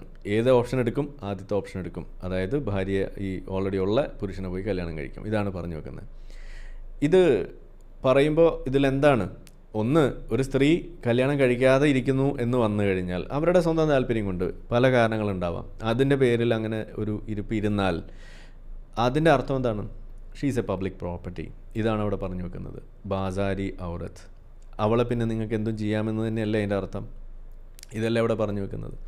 ഇത് നമ്മൾ പറയുമ്പോൾ വിചാരിക്കും അങ്ങനെ ഞാൻ പറഞ്ഞില്ലല്ലോ, ഞാൻ അത് ഉദ്ദേശിച്ചിട്ടില്ലല്ലോ എന്നൊക്കെ നിങ്ങൾ പറയും. നിങ്ങൾ അതിൻ്റെ ഒരു കോൺസിക്വൻസ് അറിയണമെന്നുണ്ടെങ്കിൽ നിങ്ങൾ നമ്മളുടെ ചാനലിൽ തന്നെ ഇവിടെ ഇൻ്റർവ്യൂ ചെയ്തിട്ടുള്ള സമാനെ ഖനി എന്ന് പറയുന്ന ആ ഇറാനിയൻ വനിതയെക്കുറിച്ച് നിങ്ങൾ ഓർക്കുക. അവരുടെ ഇൻ്റർവ്യൂ നിങ്ങൾ കാണും. നമ്മുടെ ചാനലിൽ കിടപ്പുണ്ട്. അവരതിൽ പറയുന്നുണ്ട് എങ്ങനെയാണ് ഇറാനിൽ നിലനിൽക്കുന്ന റേപ്പ് കൾച്ചർ എന്നുള്ളത്. ഈ ഇസ്ലാം അറിയുന്ന ആളുകൾ ഈ നിയമത്തിൻ്റെ പേരിൽ അവിടെ കല്യാണം കഴിക്കാതെ നടക്കുന്ന, തലയിൽ തട്ടം മര്യാദയ്ക്ക് ഇടാത്ത ആ സ്ത്രീകളെ തോണ്ടുക മാത്രമല്ല, ഏറ്റവും കൂടുതൽ റേപ്പിന് വരെ വിധേയരാക്കുന്ന അവസ്ഥ ഈ ഇസ്ലാമിക രാജ്യങ്ങളുണ്ട്. എന്നാൽ അത് റിപ്പോർട്ട് ചെയ്യപ്പെടുന്നുണ്ടോ? ഇല്ല. റിപ്പോർട്ട് ചെയ്തു കഴിഞ്ഞാലുള്ള പ്രശ്നം, ഈ റിപ്പോർട്ട് ചെയ്ത ആളെയും കൂടി ഈ വിക്ടിമിനെയും കൂടി അവിടെ പണിഷ് ചെയ്യുന്ന അവസ്ഥയാണ് പല ഇസ്ലാമിക നിയമത്തിൻ്റെ അടിസ്ഥാനത്തിൽ ഉള്ളത്. അതുകൊണ്ട് ആരും അതിന് നിലനിൽക്കില്ല. ഈ തരത്തിൽ അണ്ടർ റിപ്പോർട്ടഡ് ആയിട്ടുള്ള അവസ്ഥ, അതിനെ പൊക്കി വെച്ചിട്ടാണ് നമ്മളുടെ കാക്കാമാരെന്ത് പറയുന്നത്? കണ്ടില്ലേ, ഏറ്റവും കൂടുതൽ റേപ്പ് നടക്കുന്നത് വെസ്റ്റേൺ രാജ്യങ്ങളിലാണ്. അറബ് രാഷ്ട്രങ്ങളിൽ നടക്കുന്ന റേപ്പ് പ്രോപ്പറായിട്ട് റിപ്പോർട്ട് ചെയ്യാൻ സാധിക്കില്ല എന്നത് തന്നെയാണ് ആ കണക്കുകൾ നിങ്ങൾക്ക് കുറഞ്ഞതായിട്ട് കാണുന്നതോ അല്ലെങ്കിൽ ഇല്ല എന്ന് നിങ്ങൾക്ക് കാണുന്നതോ. ഇതാണ് അതിൻ്റെ സത്യാവസ്ഥയായിട്ട് വരുന്നത്. അപ്പോൾ ഇവിടെ നിങ്ങൾ കണ്ടു എങ്ങനെയാണ് സ്ത്രീയെ ഒരു റേപ്പ് കൾച്ചറിലേക്ക് തള്ളിവിടുന്നത്. ഓരോ പുരുഷനെയും ഈ റേപ്പിന് പ്രേരിപ്പിക്കുന്ന എങ്ങനെയാണെന്ന് നിങ്ങളിവിടെ കണ്ടു. ഒന്ന്, സ്ത്രീ എന്ന് പറഞ്ഞു കഴിഞ്ഞാൽ അത് ചെറിയ കുട്ടിയാണെങ്കിൽ പോലും അത് ഒരു സെക്ഷൽ ഒബ്ജക്റ്റ് ആണ് എന്നത്. രണ്ട്, ഈ തരത്തിൽ വിവാഹം കഴിക്കാത്ത സ്ത്രീകൾ, മര്യാദയ്ക്ക് ഹിജാബ് അണിയാത്ത സ്ത്രീകൾ എന്ന് പറഞ്ഞു കഴിഞ്ഞാൽ they can be they could be molested എന്നുള്ള രീതിയിലാണ് അവിടെ പറഞ്ഞു വെക്കുന്നത്. അവർ റേപ്പ് പാത്രമാകപ്പെടാവുന്ന ആളുകളാണ്. നിങ്ങൾക്ക് മനസ്സിലായെന്ന് വിചാരിക്കുന്നു. ഇതാണ് ഇസ്ലാം പഠിപ്പിക്കുന്നത്. ഇത് ഞാനല്ല കേട്ടോ പറയുന്നത്. ജാക്കിർ നായിക്ക് ഇപ്പോൾ ഇവിടെ പറഞ്ഞു, ജാക്കിർ ഉപയോഗിച്ച വാക്ക് ഇതാണ്, പബ്ലിക് പ്രോപ്പർട്ടി, ബാസാരി ഔറത്ത് എന്ന് തന്നെയാണ് പറഞ്ഞത്. ഏതെങ്കിലും വിശ്വാസിക്ക് ഈ പറഞ്ഞതിൽ എന്തെങ്കിലും ഒരു വിരുദ്ധ അഭിപ്രായം ഉണ്ടെങ്കിൽ നേരെ വണ്ടി പിടിക്കുക. മൂപ്പർ ഇപ്പോഴും കറാച്ചിയിൽ തന്നെ ഉണ്ടെന്നാണ് അറിയുന്നത്. നമ്മൾ കറാച്ചി എയറോപ്ലെയിൻ അവിടെ ഇറങ്ങുമ്പോൾ നിങ്ങൾ ലഗേജൊക്കെ കരുതി കൊണ്ടുപോവുക. കൂടുതലെടുത്താൽ പ്രശ്നമാണ്, അവർ ഫൈൻ അടപ്പിക്കും. അവിടെ ഇറങ്ങുക, എയർപോർട്ടിൻ്റെ അവിടെ നിന്ന് നിങ്ങളൊരു ഓട്ടോ വിളിക്കുക, നേരെ അങ്ങോട്ട് ചെന്നിട്ട് ജാക്കിർ നായിക്കിൻ്റെ ഹോട്ടൽ എന്ന് പറഞ്ഞാൽ മതി, അവിടെ കൊണ്ട് ഇറക്കി തരും. ഒരു 50 ഉറുപ്പിയുടെ യാത്രയേ ഉള്ളൂ, പെട്ടെന്ന് അവിടെ എത്താം. പെട്ടെന്ന് ചെന്നാൽ നിങ്ങൾക്ക് കാണാം, ഏതാണ്ട് 25-ാം തീയതി വരെ എങ്ങാണ്ട് ആളവിടെ ഉണ്ട് പാകിസ്ഥാനിൽ. അപ്പോൾ അവിടെ ചെന്നിട്ട് എത്രയും പെട്ടെന്ന് കാര്യങ്ങൾ പറഞ്ഞ് തീരുമാനമാക്കുക. കാണുമ്പോൾ സലാം പറയാൻ മറക്കരുത്. ഓക്കെ, അപ്പോൾ ഇതാണ് നമ്മളുടെ ജാക്കിർ നായിക്ക്. ഇനി ഇതെല്ലാം കഴിഞ്ഞതിന് ശേഷം ജാക്കിർ നായിക്ക് ഒരു പ്രഖ്യാപനം കൂടി നടത്തിയിട്ടുണ്ട്. അത് വിശ്വവിഖ്യാതമായൊരു പ്രഖ്യാപനമാണ്. അത് എന്താണ്? ജാക്കിർ ഇതിൻ്റെ മുന്നേ ഇപ്പോൾ കണ്ട വീഡിയോയിൽ ഒരു കാര്യം പറയാൻ വിട്ടുപോയത്, ഇതും സാദ് ഖൈസർ എന്ന് പറയുന്ന ആളാണ്. അസൂയ എനിക്ക് വീണ്ടും വരികയാണ്. ഒരു സംഘിച്ചാപ്പ ഏറ്റുവാങ്ങാൻ സാധിക്കാതെ അല്ലെങ്കിൽ ഏറ്റുവാങ്ങേണ്ടി വരാതെ ഇതുപോലെ കാര്യങ്ങൾ പച്ചയ്ക്ക് പറയാൻ കഴിയുക എന്ന് പറയുന്നത് ഒരു അനുഗ്രഹം തന്നെയാണ്. അത് ആലോചിക്കുമ്പോൾ എനിക്ക് തോന്നാറുണ്ട്, പാകിസ്ഥാനിലേക്ക് വണ്ടി കയറിയാലോ എന്ന്. അതിനുള്ളൊരു അവസരം. പക്ഷേ അവിടെ ചെന്ന് കഴിഞ്ഞ് പറഞ്ഞു കഴിഞ്ഞാൽ ഉണ്ടാകുന്ന അവസ്ഥയെക്കുറിച്ച് ആലോചിക്കുമ്പോൾ ഒരു ചെറിയ പേടിയൊക്കെ. അതുകൊണ്ട് വേണ്ടാന്ന് വെച്ചു. ഇന്ത്യ തന്നെയാണ് നമുക്ക് നല്ലത്. ഇനി അടുത്തത് ബിലാൽ ഫാറൂഖി എഴുതുകയാണ്, this man Zakir Naik is not only a fraudster but takes ridiculousness to a whole new level. He is a disgrace. Okay, he's saying that the chances of ending up in paradise is several times more while living in Pakistan in comparison with those residing in the US. However, I think he is എന്താണ് എന്ന് പറഞ്ഞങ്ങ് പോവാണ്. അപ്പോൾ എന്താ പറഞ്ഞത്, അതായത് നിങ്ങൾ പാകിസ്ഥാനിൽ ജീവിക്കുമ്പോൾ യു എസിൽ ജീവിക്കുന്നതിനേക്കാൾ കൂടുതൽ സാധ്യതയാണ് സ്വർഗ്ഗത്തിലെത്താൻ. അതല്ലെങ്കിൽ ശരി തന്നെയാണ്, നമ്മളെപ്പോഴും പറയാറുണ്ട്. എപ്പോഴാണ് പൊട്ടുകയെന്നറിയില്ല. ഓരോ ഷിയാക്കളും അവിടെ, ഓരോ ഷിയ മുസ്ലിമും വെള്ളിയാഴ്ച പള്ളിയിൽ പോകുമ്പോൾ ഇന്ന് ഞാൻ സ്വർഗ്ഗത്തിലെത്തും ഉമ്മ എന്ന് പറഞ്ഞിട്ടാണ് വീട്ടിൽ പോകണത്. നമ്മൾ ഫസൽ കാരാട്ടിൻ്റെ ഭാഷയിൽ പറഞ്ഞു കഴിഞ്ഞാൽ ഏതെങ്കിലും ഒരു ഷിയായ്ക്ക് വെള്ളിയാഴ്ച പള്ളിയിൽ പോകുമ്പോൾ ഞാൻ വന്നിട്ട് ചോറ് കഴിക്കാം ഉമ്മ എന്ന് പറയാൻ സാധിക്കുമോ എന്നാണ് ഫസൽ കാരാട്ട് ചോദിച്ചത്. നിങ്ങൾ ഓർക്കുന്നുണ്ടാവും, വളരെ ഒരു പ്രസിദ്ധമായ ഒരു ഡയലോഗായിരുന്നു. ഞാനത് കേട്ട് ഒരുപാട് ചിരിച്ചതാണ്. അതതിൽ കിടപ്പുണ്ട്. ഇത് തന്നെയല്ലേ അവിടെ സംഭവിക്കുന്നത്. കാരണം എന്താണ്, ഓരോ ഷിയ മുസ്ലിമിൻ്റെ അവസ്ഥ അതാണ്. ഇനി ഓരോ സുന്നി മുസ്ലിമിൻ്റെ അവസ്ഥ ഇതാണ്. കാരണം എന്താണ്, കുറേ കഴിയുമ്പോൾ ഷിയാക്കൾ തിരിച്ചു പൊട്ടിക്കും. സൂയിസൈഡ് ബോംബിങ് ഓൾറെഡി ഹലാലാണ് എന്ന് പറഞ്ഞു, യുദ്ധമാർഗം എന്ന രീതിയിൽ. അപ്പോൾ നിങ്ങൾ എന്താ അവിടെ ഓർക്കേണ്ടത്, ഇതുപോലെ ഏത് സമയത്ത് വേണമെങ്കിലും നിങ്ങൾക്ക് സ്വർഗ്ഗത്തിലേക്ക് എത്താം. ഹൂറികൾ അവിടെ വെയിറ്റിംഗ് ആണ്. ഹൂറികളെ വെയിറ്റിംഗ് ലിസ്റ്റിൽ നിർത്തിക്കൊണ്ട്, അല്ലെങ്കിൽ അവിടെ നിങ്ങളെ സ്വീകരിക്കാൻ ഓരോ ദിവസവും നിർത്തിയിരിക്കുന്ന ഒരവസ്ഥ, അത് പാകിസ്ഥാനിലല്ലാതെ വേറെ എവിടെയുള്ളത് നിങ്ങൾ ആലോചിക്കും. ഇപ്പോൾ ഇവിടെ ഹമാസിലുണ്ട്, മറ്റേ ഹിസ്ബുള്ളയുടെയൊക്കെ നേതാക്കന്മാർ 72 മണിക്കൂറിൻ്റെ ഉള്ളിലാണ് ഹൂറികളുടെ അടുത്തേക്ക് എത്തുന്നതെന്നാണ് അറിയുന്നത്. അത്രയ്ക്ക് സ്പീഡാണ്, ഭയങ്കര സ്പീഡാണ്. ഇപ്പോൾ പഴയ പോലെ ഒന്നല്ല. ഇപ്പോൾ മറ്റേ 5G ആണല്ലോ ഇപ്പോൾ ഉള്ളത്. അതേപോലെ ഇപ്പോൾ 3G ആണ് ഇപ്പോൾ അവിടെ വർക്ക് ചെയ്തുകൊണ്ടിരിക്കുന്നത്.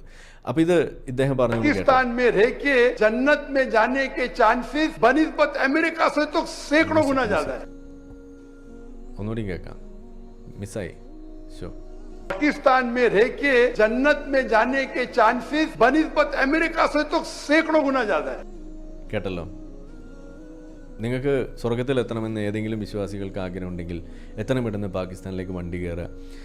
ഇത് ഈ ഒരു സംഗതി കണ്ടിട്ടല്ലേ ഇവിടുത്തെ സംഖ്യകൾ നിങ്ങളോട് പറഞ്ഞു പാകിസ്ഥാനിലേക്ക് പോടാ, പാകിസ്ഥാനിലേക്ക് പോടാ. എത്ര കാലമായി നമ്മളുടെ സംഖ്യകൾ ഇവിടെ പറയും, എന്നിട്ട് നിങ്ങൾക്ക് മനസ്സിലായില്ല. ഇപ്പോൾ അതെ നമ്മൾ ജാക്കിർ നായിക്ക് പറയാണ്, മക്കളെ വരിൻ, പാകിസ്ഥാനിൽ വന്ന് ജീവിക്കും. നിങ്ങൾ ഇന്ത്യയിൽ ജീവിച്ചിട്ട് കാര്യമില്ല, നിങ്ങൾ അമേരിക്കയിൽ പോലും ജീവിച്ചിട്ട് കാര്യമില്ല. നിങ്ങൾക്ക് സ്വർഗത്തിലെത്തണോ, നിങ്ങൾ പാകിസ്ഥാനിൽ വന്ന് ജീവിക്കൂ എന്നല്ലേ ഈ പറഞ്ഞതിൻ്റെ ഒരു അർത്ഥം. അപ്പോൾ എത്രയും പെട്ടെന്ന് നിങ്ങൾ പാകിസ്ഥാനിലേക്ക് വണ്ടി കയറണം. ഇനിയെങ്കിലും സംഖ്യകൾ നിങ്ങളോട് പറയുകയാണ് പാകിസ്ഥാനിലേക്ക് പോടാ എന്ന് പറയുമ്പോൾ നിങ്ങൾ അതിനെ വില കുറച്ച് കാണരുത്. നിങ്ങളോടുള്ള സ്നേഹം കൊണ്ടാണ്. നിങ്ങൾ എത്രയും പെട്ടെന്ന് സ്വർഗത്തിലെത്തിക്കോട്ടെ എന്നുള്ള ആ അതിയായ ഉള്ളിലുള്ള ആ ഒരു ആഗ്രഹത്തിൻ്റെ പുറത്താണ് അവരങ്ങനെ പറയുന്നതെന്ന് മനസ്സിലാക്കിയിട്ട് നിങ്ങൾ പോവുക. ഇത് ചെയ്ത് കാണിച്ച വ്യക്തിയല്ലേ നമ്മളുടെ ജാക്കിർ നായിക്ക്. ഇന്ത്യയിൽ ജീവിക്കാൻ സംഖ്യകളെ കൊണ്ട് നിങ്ങൾ പൊറുതി മുട്ടിയാൽ നിങ്ങൾ എന്ത് ചെയ്യണമെന്നാണ് ഇസ്ലാം പഠിപ്പിക്കുന്നത്? ഒന്നുകിൽ അവരോട് യുദ്ധം ചെയ്യണം. യുദ്ധം ചെയ്യാൻ പോയാൽ പരിപ്പും പടപ്പും അവിടെ ഇളകി അവർ വിടും. അത് ഇവിടുത്തെ വേറെ അവസ്ഥകൾ ഇവിടെ ഉള്ളതുകൊണ്ട്, സൈന്യവും കാര്യങ്ങളൊക്കെ നിങ്ങൾക്ക് അറിയാലോ. രണ്ടാമത്തെ ഓപ്ഷൻ എന്താണ്? 2 ഗുഡ് ഓപ്ഷൻസ്. നേരത്തെ പറഞ്ഞ മാതിരി രണ്ടാമത്തെ ഓപ്ഷൻ ഹിജറ പോവുക. എന്താ ഹിജറ? പാകിസ്ഥാനിലേക്ക് പോവുക. ഇതാരാ നമ്മളോട് പറഞ്ഞത്? ആദ്യം മലയാളത്തിൽ പറഞ്ഞ ഒരാളുണ്ടല്ലോ, ഷംസുദ്ദീൻ പാലത്ത്. എന്താ പറഞ്ഞത്? കാഫിറിൻ്റെ വീട്ടിലെ വെളിച്ചം പോലും കുഫറാണെന്നാണ് പറഞ്ഞത്. അതുപോലും അടിക്കാൻ പാടില്ല. എന്നുവെച്ചാൽ നിങ്ങളുടെ അയൽവാസി ഒരു അമുസ്ലിം ആണെന്നുണ്ടെങ്കിൽ ഒന്നുകിൽ അവനെ നിങ്ങൾ മുസ്ലിം ആക്കിയിരിക്കുക, അല്ലാന്നുണ്ടെങ്കിൽ അവനെ നിങ്ങൾ എന്തെങ്കിലുമൊക്കെ കാണിച്ചിട്ട് അവനെ അവിടെ നിന്ന് തുരത്തണം. ഇതാണ് ഇസ്ലാം പഠിപ്പിക്കുന്നത്. അവനോട് രൂക്ഷത കാണിക്കണം എന്നാണ് ഇസ്ലാം പഠിപ്പിക്കുന്നത്. അയൽവാസിക്ക് ചോറ് കൊടുക്കാൻ പറഞ്ഞ സാധനമായിട്ട് ഇങ്ങോട്ട് വരണ്ട. അത് ഈ ആയത്ത് ഇറങ്ങുന്നതിന് മുന്നേ പറഞ്ഞതാണ്. പിന്നീട് വന്ന ആയത്തിൽ ഇതാണ് പറഞ്ഞിരിക്കുന്നത്. അയൽവാസി മുസ്ലിം അല്ല എന്നുണ്ടെങ്കിൽ അവനെ ഒന്നുകിൽ കൊന്നുകളയുക, അല്ല എന്നുണ്ടെങ്കിൽ അവനെ മുസ്ലിമാക്കുക. ഇതിലേതെങ്കിലും ഒരു ഓപ്ഷനേ ഉള്ളൂ. അവനോട് നിരന്തരം നിങ്ങൾ പരുഷമായിട്ട് പെരുമാറിക്കൊണ്ടിരിക്കുക. നിങ്ങളുടെ അയൽവാക്കത്ത് നിന്ന് തന്നെയാണ് നിങ്ങൾ ജിഹാദ് തുടങ്ങേണ്ടത് എന്ന് തന്നെയാണ് ഇസ്ലാം പഠിപ്പിച്ച് വെക്കുന്നത്. അപ്പോൾ കിതാബുമായിട്ട് പൊക്കിപ്പിടിച്ച് വരാനിരിക്കുന്ന ഏതെങ്കിലും കാക്കാമാരുണ്ടെങ്കിൽ ഇപ്പോഴേ ഒന്ന് അറിയാൻ വേണ്ടിയിട്ട് പറഞ്ഞേ ഉള്ളൂ. അപ്പോൾ ഇതാണ് നമ്മളുടെ ജാക്കിർ നായിക്കിൻ്റെ അംഗം. ഇനി ഇത് കഴിഞ്ഞതിന് ശേഷം അവസാനമായിട്ട് ഒരു വീഡിയോ കൂടി ഇവിടെ പ്രചരിക്കുന്നു. അതെന്താണ്? അത് നമ്മൾ ഇസ്ലാമിക് ഗ്യാസ് ലൈറ്റിംഗ് എന്ന് പറയുന്നൊരു സാധനം. അത് വളരെ തമാശയായിട്ട് മാറിയൊരു സംഗതിയാണ്. ഇത് ഒരു പെൺകുട്ടി, ഒരു പഷ്തൂൺ ഗേൾ, പുള്ളിക്കാരി ഒരു ചോദ്യം ചോദിക്കുന്നു. ഇത് പറഞ്ഞിരിക്കുന്നത് ഹബീബ് ഖാൻ ആണ്. എനിക്ക് അസൂയ വീണ്ടും വരികയാണ് ഇതുപോലെ ചോദ്യങ്ങൾ ചോദിക്കാൻ കഴിയുന്നു എന്നറിയുമ്പോൾ. ജാക്കിർ നായിക്കിനോട് ചോദിച്ചു, എന്തുകൊണ്ടാണ് പാകിസ്ഥാനിൽ വലിയ തോതിൽ ഈ ഡ്രഗും അതുപോലെ പിഡോഫീലിയ അതുപോലെ ഈ എക്സ്ട്രീമിസം ഇങ്ങനെയുള്ള പല പല സാധനങ്ങൾ ഇവിടെ വളരുന്നു, എന്താണ് അതിൻ്റെ കാരണം? അതിലെടുത്ത് ചോദിച്ചൊരു സാധനമാണ് ഈ പിഡോഫീലിയ. അപ്പോൾ ഈ പെൺകുട്ടി അത് ചോദിക്കുകയാണ്. അപ്പോൾ എന്താണ് അവിടെ സംഭവിക്കുന്നത് എന്നുള്ളത് നമുക്കൊന്ന് കാണാം. ഒരു 5 മിനിറ്റ് വീഡിയോ നമുക്ക് ഒന്ന് വിശദമായിട്ട് കാണാം വിത്ത് മ്യൂസിക്. ഓക്കെ, അറബി മോളിച്ച. अस्सलाम वालेकुम सर, मेरा नाम पलवश है and I am from Lakki Marwat and sir first of all अल्हम्दुलिल्लाह and thank you so much कि आपने मौका दिया है क्वेश्चन का. सर मैं जिस जगह से बिलोंग करती हूँ सर, वहाँ पे पार्डन माई उर्दू प्लीज़, मैं पश्तो स्पीकिंग हूँ सर। तो मैं जहाँ से बिलोंग करती हूँ वहाँ पे sir complete Islamic religious society है। वहाँ ख़वातीन घर से बाहर बिला ज़रूरत नहीं जाती सर। वहाँ पे औरतें जो हैं वो घरों में रहती हैं एंड मर्द कोई नमाज नहीं कज़ा करते। और हर शब जुमा को जो तबलीग जमात के या जितने भी दवा होते हैं दावत इल्लल्लाह के रास्ते में निकले हुए लोगों का बयान होता है हर शब जुमा को, तो सर वहाँ पे जाते हैं। रिसेंटली एक बहुत बड़ा तबलीग इज्तिमा भी हो गया सर वहाँ पे। और हमारे इलाके में तमाम लोग बहुत रिलीजियस और यानी उनका सोशल कंडक्ट जो है वो भी रिलीजियस बेस पे है। बट सर मेरा क्वेश्चन यहाँ पे ये है कि आपके विस्डम के मद्देनज़र यानी अकॉर्डिंग टू यूर विस्डम क्या रीज़न हो सकती है कि सर वहाँ पे drug addiction, adultery, paedophiles and different जैसे सूद और इस तरह के बुराइयां जड़ पा चुकी हैं। एंड सर वहाँ पे जो अच्छा सर एक मुझे आपके बयान के बीच में एक सवाल मेरे माइंड में आया, वो भी साथ ही पूछ लेती हूँ। एक सवाल पूछिए बहन जी। Okay sir. और शॉर्ट सर तो आप रीजन क्या बता सकते हैं कि वहाँ पे सोसाइटी क्यों कोलैप्स हो रही है एंड हमारे उलमा इनको कॉल आउट क्यों नहीं करते, स्पेसिफिकली पीडोफाइल्स को? इनका सवाल है कि ചോദ്യം ശ്രദ്ധിച്ചല്ലോ അല്ലേ? അതായത് പീഡോഫീലിയ എന്നൊക്കെ പറയുന്ന വാക്കുകൾ കാക്കാമാർ പറഞ്ഞു തുടങ്ങി എന്നുള്ളതാണ് ഒന്നാമത് നമ്മൾ ഇതിനകത്ത് കാണേണ്ടത്. ഒരു കാലഘട്ടത്തിൽ ഇതൊന്നും ഇല്ല, ഇങ്ങനെ ഒരു സംഭവം എന്തുകൊണ്ടാണ് ഈ PDF ഫയൽ എന്ന് ചോദിക്കും തിരിച്ചിങ്ങോട്ട്. ഇത് PDF ഫയൽ അല്ല കോയ, ഇത് പീഡോഫൈൽ എന്ന് നമ്മൾ പറയേണ്ടി വരുന്ന ഒരു അവസ്ഥയൊക്കെ ഉണ്ടായിരുന്നു. അപ്പോൾ ഏതായാലും ഇത് PDF ഫയൽ അല്ല, ഇത് പീഡോഫൈലാണെന്നൊക്കെ പറഞ്ഞു കൊടുത്തതിന് ശേഷം ഇന്നിപ്പോൾ കാണുന്നത് ഉസ്താദുമാരടുത്ത് നേരിട്ട് ചോദിക്കുന്ന അവസ്ഥ. ഇത് കേരളത്തിലടക്കം നമ്മൾ കണ്ടതാണ്. അതോടൊപ്പം ഇവർ ചേർത്ത് ചോദിച്ചൊരു സാധനം, നമ്മളുടെ സമുദായങ്ങൾ ഇവിടെ കൊളാപ്സ് ചെയ്യുന്നു. ഇവിടെ കാക്കാമാർ പറഞ്ഞുകൊണ്ടിരിക്കുന്നത് ഇസ്ലാം വളരുന്നു എന്നാണ്. ശരിയാണ്, ഈ ഇസ്ലാം ഇല്ലാത്ത സ്ഥലങ്ങളിൽ അവിടെ പെറ്റുകൂട്ടിയിട്ട് ഇസ്ലാം വളർത്തുന്നു. ഇസ്ലാം ഉള്ള സ്ഥലങ്ങളിൽ ആ വിശ്വാസികൾ എക്സ് മുസ്ലിങ്ങളായിട്ട് മാറിക്കൊണ്ടിരിക്കുന്നു. ഇതാണ് അവിടെ സംഭവിച്ചുകൊണ്ടിരിക്കുന്നത്. മിഡിൽ ഈസ്റ്റൊക്കെ തകർന്ന് തരിപ്പണായിക്കൊണ്ടിരിക്കുകയാണ്. ഇറാനിലെ പള്ളികൾ പൂട്ടിയത് സംബന്ധിച്ച് നമ്മൾ വീഡിയോ പണ്ടും ചെയ്തിട്ടുള്ളതാണ്, മുന്നേ ഇവിടെ ഉണ്ട്. അപ്പോൾ ഏതായാലും ഇവിടെയും ആ ചോദ്യം ആവർത്തിക്കും. പാകിസ്ഥാനിലെ ഒരു നേർചിത്രമാണ് ആ പെൺകുട്ടി അവിടെ പങ്കുവെച്ചത്. അതുകൂടാതെ നമ്മൾ ശ്രദ്ധിക്കേണ്ട ആ പെൺകുട്ടിയുടെ ആ ഒരു സ്മാർട്ട്നെസ്. ഇതുപോലുള്ള പെൺകുട്ടികളെ തളച്ചിടുന്നതിന് ഇസ്ലാമിൻ്റെ പേര് പറഞ്ഞുകൊണ്ട് ആ വേഷവും എല്ലാം കെട്ടിച്ചുകൊണ്ട് എങ്ങനെയാണ് അവർ പൂട്ടിയിടുന്നത് എന്നും കൂടി നിങ്ങൾക്ക് ഒന്ന് ഓർക്കുന്നത് നന്നായിരിക്കും. അതിൻ്റെ ഏറ്റവും മികച്ച ഉദാഹരണങ്ങളായിട്ട് ഇന്ന് ജീവിച്ചുകൊണ്ടിരിക്കുന്നത് തൊട്ടപ്പുറത്തെ രാജ്യമായ അഫ്ഗാനിസ്ഥാനിലാണ്. അപ്പോൾ ഏതായാലും ഉത്തരം കേൾക്കാം നമുക്ക്. उनके माशरे में जहाँ से वो आती है वो खवातीन बहुत इस्लामिक खवातीन है। वो घर के बाहर ज़रूरत के बिना बाहर नहीं निकलती। मैं भी घर के बाहर ज़रूरत के बिना नहीं निकलता हूँ और मर्द को भी घर के बाहर ज़रूरत के बिना नहीं निकलना चाहिए। हाँ कि नहीं? आप निकलते ज़रूरत के बिना बाहर? कोई निकलता है? यहाँ भी नहीं निकलते माशाअल्लाह। आपका सवाल है कि आपके माशरे में माशाअल्लाह बहुत इस्लामिक है, इज्तिमा होता है, लेकिन वहाँ पीडोफाइल अगर मैं सही सुना हूँ बहुत कॉमन है। Exactly sir. और आपने कहा कि जिना भी कॉमन है। जिना सर अभी होता जा रहा है, बढ़ता जा रहा है एंड स्पेसिफिकली पीडोफाइल्स जो कि बच्चों को मैनिपुलेट कर लेते हैं और वो फिर उन बच्चों को वो जब बड़े होते हैं तो अगेन ये साइकिल चलता जा रहा है। सर ये बहुत बड़ा गुनाह है जो वहाँ होता है। നമ്മുടെ വെളിച്ചെണ്ണ കഥ ഇതാണ് അവിടെ പറഞ്ഞുകൊണ്ടിരിക്കുന്നത്. അതായത് ചെറിയ കുട്ടികളായിരിക്കുമ്പോൾ ഈ കുട്ടികളെ ഇതേപോലെ മാനിപ്പുലേറ്റ് ചെയ്യുന്നു, ഇതിന് ചൂഷണത്തിന് വിധേയരാക്കുന്നു. അവർ വലുതാവുമ്പോൾ അവരും അത് ചെയ്യുന്ന ആളുകളായിട്ട് മാറുന്നു. ഈ സൈക്കിൾ അവിടെ കണ്ടിന്യൂ ചെയ്യുന്നു. ഇതാണ് അവിടെ പറഞ്ഞത്. അപ്പോൾ ഇത് എന്ത് ചെയ്യും, ഇത് എന്തുകൊണ്ടിങ്ങനെ എന്നുള്ളതാണ് ചോദിക്കുന്നത്. കേട്ടോല്ലോ. जी आपके कोई सवाल में तकरार है। आप कहते मेरा माशरा इस्लामिक है, फिर बोलते पीडोफाइल है। सर ये कह रही हूँ कि वही पीडोफाइल मस्जिदों में जाते हैं, वही बहन आपने सवाल पूछा, अब जरा आप खामोश रहेंगी? आपने सवाल खत्म हो गया ना? मेरा जवाब सुनना चाहती क्या नहीं आप? जी सर। आप सुनना चाहती क्या नहीं? जी सर। तो आपका सवाल खत्म। सर। अभी मेरा जवाब सुनिए। आपने जो सवाल किया मेरे हिसाब से कॉन्ट्रडिक्शन है। आपने कहा मेरा माशरा बहुत इस्लामिक है और मेरे माशरे में पीडोफाइल है, दोनों में टकरार है। कोई भी इस्लामिक माहौल में पीडोफाइल हो ही नहीं सकता। എങ്ങനെയുണ്ട്? നിങ്ങൾ ജീവിക്കുന്ന സ്ഥലം ഇസ്ലാമികമാണ് എന്ന് പറയുന്നു, എന്നിട്ട് അവിടെ പീഡോഫീലിയ ഉണ്ട് എന്ന് പറയുന്നു. അതെങ്ങനെ ശരിയാവുക എന്നാണ് ചോദിക്കുന്നത്. ഇത് എന്ത് ഉട്ടോപ്പിയാണ് ഈ പറഞ്ഞു വെക്കണമെന്നാണ് നമ്മൾ ചോദിക്കുന്നത്. ഇസ്ലാമിക രാജ്യങ്ങളിൽ ഇസ്ലാം നിലനിൽക്കുന്ന സ്ഥലങ്ങളിൽ ക്രൈം ഉണ്ടാകില്ല എന്ന ഒരു അബദ്ധം അതവിടെ പറഞ്ഞു വെക്കുകയാണ്. എന്ന് വെച്ചാൽ ഒരു ക്രൈം നിങ്ങൾ കണ്ടാൽ ആ സ്ഥലം ഇസ്ലാമികമല്ലാതെയായി മാറി എന്ന രീതിയിലേക്ക് അതിനെ മാനിപ്പുലേറ്റ് ചെയ്ത് ഈ ചോദ്യം ചോദിക്കുന്ന ആളുകളെ ഗ്യാസ് ലൈറ്റ് ചെയ്തുകൊണ്ട് അവരുടെ ചോദ്യം ചോദിച്ചത് തെറ്റായി പോയി എന്ന് വരെ തോന്നിപ്പിക്കുന്ന അവസ്ഥ, അവസാനം മാപ്പ് വരെ പറയിപ്പിക്കുന്നു. കാണാം. इधर आपका पहला पार्ट गलत है या दूसरा पार्ट? ये मुमकिन ही नहीं है। बौद्ध इस्लामी को चोरी कर रहा है, मुमकिन ही नहीं है। आपको मानना पड़ेगा आपके सवाल में खता है, पहले बार या दूसरे बार, हाँ क्या नहीं? सिंपल। मेरा माशरा बहुत इस्लामिक है, पीडोफाइल है। पीडोफाइल मतलब बच्चों के साथ जिना करना, हो ही नहीं सकता है। कौन से इस्लामिक किताब में लिखा हुआ है? कुरान मजीद में लिखा है? कौन सा चैप्टर है, कौन सा वैसे का पीडोफाइल करना चाहिए, कौन से हदीस में लिखा है? आपका ये कहना या पहले बार गलत या दूसरे बार, दोनों बार तो सही। इसीलिए आपके सवाल में तकरार है। आपको ये कहना चाहिए कि मेरे माशरा समझता है बहुत इस्लामिक है तो मानूंगा। ये बोलना इस्लामिक है, खवातीन बाहर निकलते नहीं जरूरत के बिना, और आदमी लोग निकलते बाहर जरूरत के बिना, ये तो प्रॉब्लम है। क्या जरूरत है? पीडोफिलिया। इसीलिए कभी भी किसी पे इल्जाम लगाने के पहले 10 बार सोचो। अगर ये आप अल्लाह के दरबार में सवाल करेंगे आप तो फंस जाएंगे मेरे बहन। आपको माफी मांगना चाहिए कि आपका सवाल गलत है।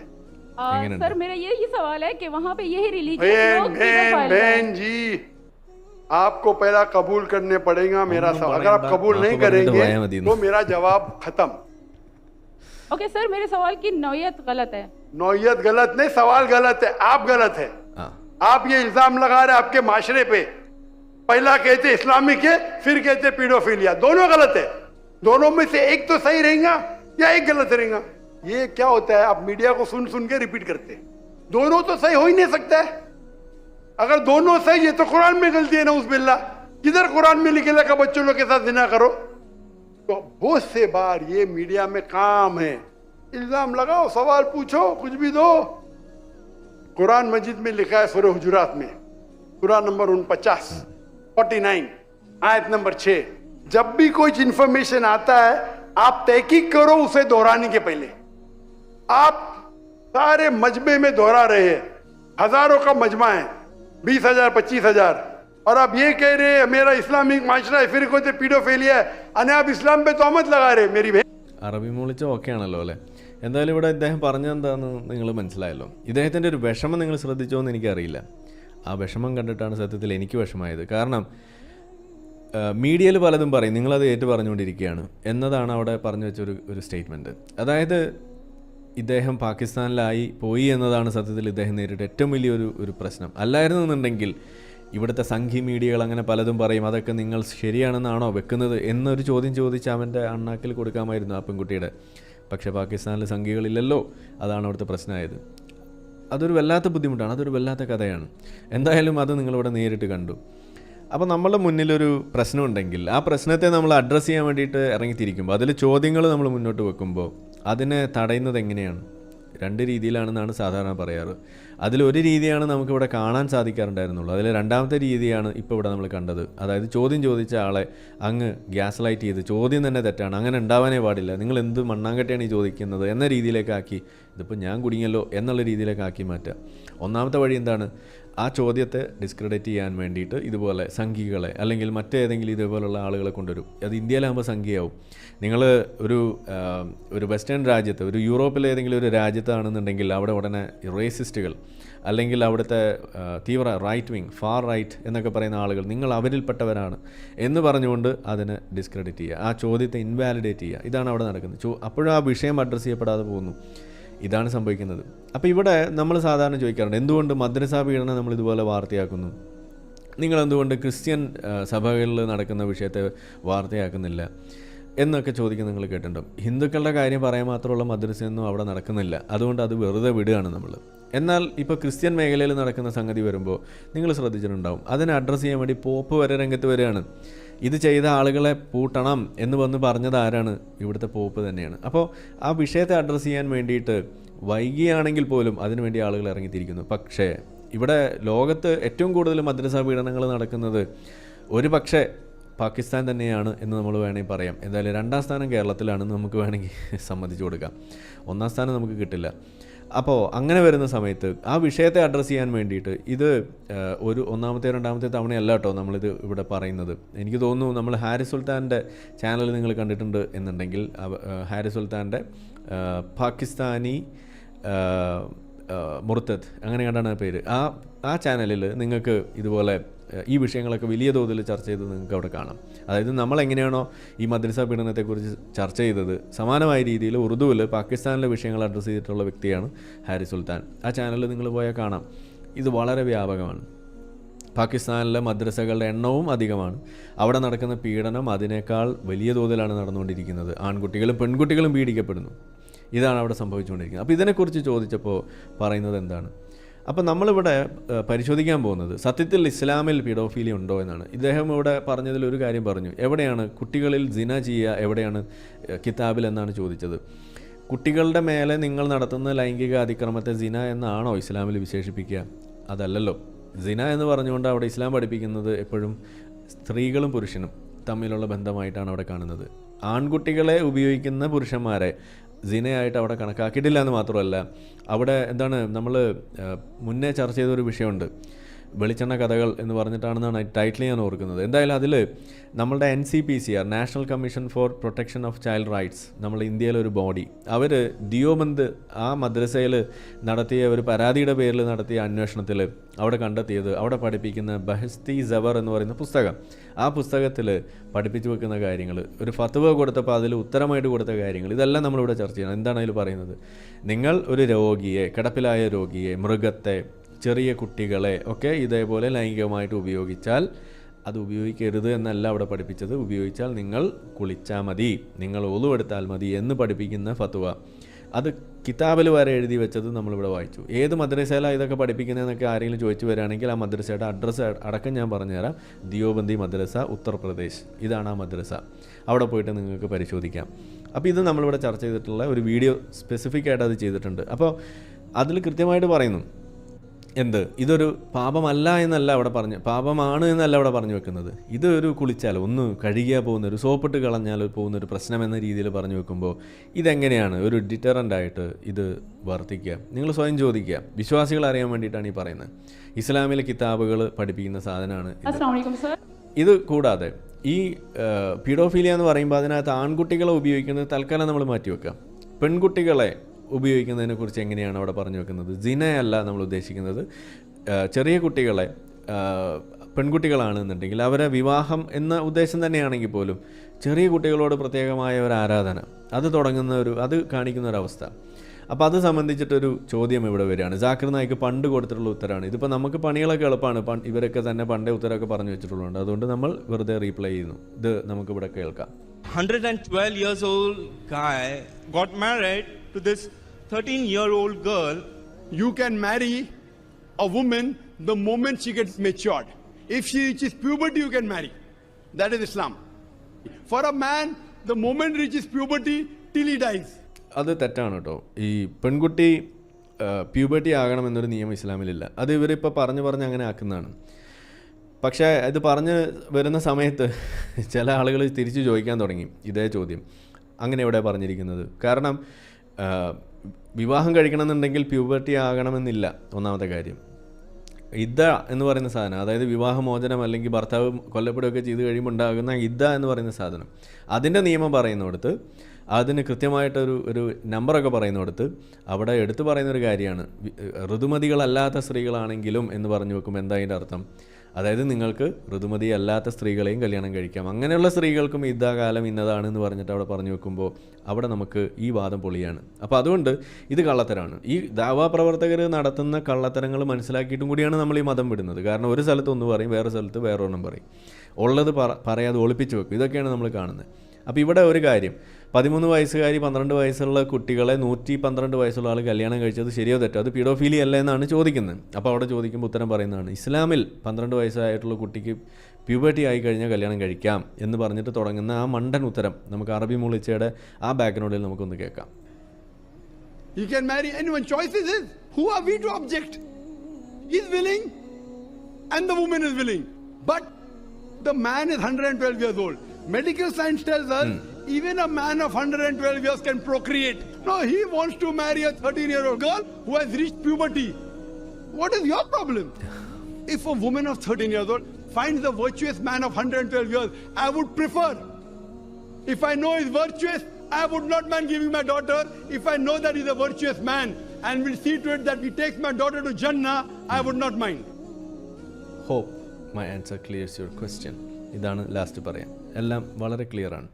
അപ്പോൾ എന്താ അവിടെ പറഞ്ഞു വെച്ചത്? 13 വയസ്സ് 12 വയസ്സോ ആയിട്ടുള്ള കുട്ടിയെ കല്യാണം കഴിക്കുന്നതിൽ ഒരു തെറ്റുമില്ല എന്നാണ് ഈ പറഞ്ഞു വെക്കുന്നത്. നമ്മൾ പറയുന്നത് പ്രീ പ്യൂബർട്ടൽ ഏജ് എന്നാണ് നമ്മൾ പറയാറ്. അതുകൊണ്ടാണ് ഈ പിഡോഫീലിയ എന്ന് പറയുന്ന സാധനത്തെ ഓവർകം ചെയ്യാൻ വേണ്ടിയിട്ട് എടുത്തെടുത്ത് പറയുന്നത്. നമുക്കൊരു ഈ മുഹമ്മദ് നബിയുടെ ചരിത്രം പറയുന്ന കിതാബിൽ ഒരു വാചകം തന്നെ നിങ്ങൾ ശ്രദ്ധിച്ചിട്ടുണ്ടാവും. മുട്ടിലഴയുന്ന ഒരു കുട്ടിയെ കണ്ടു, 1.5 വയസ്സുള്ള ആ കുട്ടിയെ കണ്ടപ്പോൾ മുഹമ്മദ് നബി പറഞ്ഞതാണ് എന്ത്, അടുത്ത വർഷം ഞാൻ ജീവിച്ചിരിക്കുന്നുണ്ടെങ്കിൽ ഈ കുട്ടിയെ ഞാൻ കിട്ടുമെന്ന്. 1.5 വയസ്സുള്ള മുട്ടിലഴിയുന്ന കുട്ടി, ആ കുട്ടിക്ക് മെൻസസ് ആയിട്ടുണ്ടോ എന്ന് നാസ ഇതുവരെ റിപ്പോർട്ട് ചെയ്തിട്ടില്ല.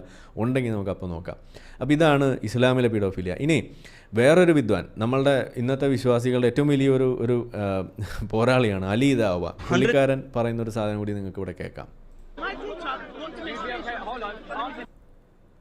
അതിൻ്റെ ഒരു വലിയൊരു ഒച്ചയും ബഹളമാണ്. അതുകൊണ്ട് അവിടെ എഴുതി വെച്ചിരിക്കുന്നത് നിങ്ങളൊന്ന് ശ്രദ്ധിക്കുക. If my daughter gone to menstruation, okay.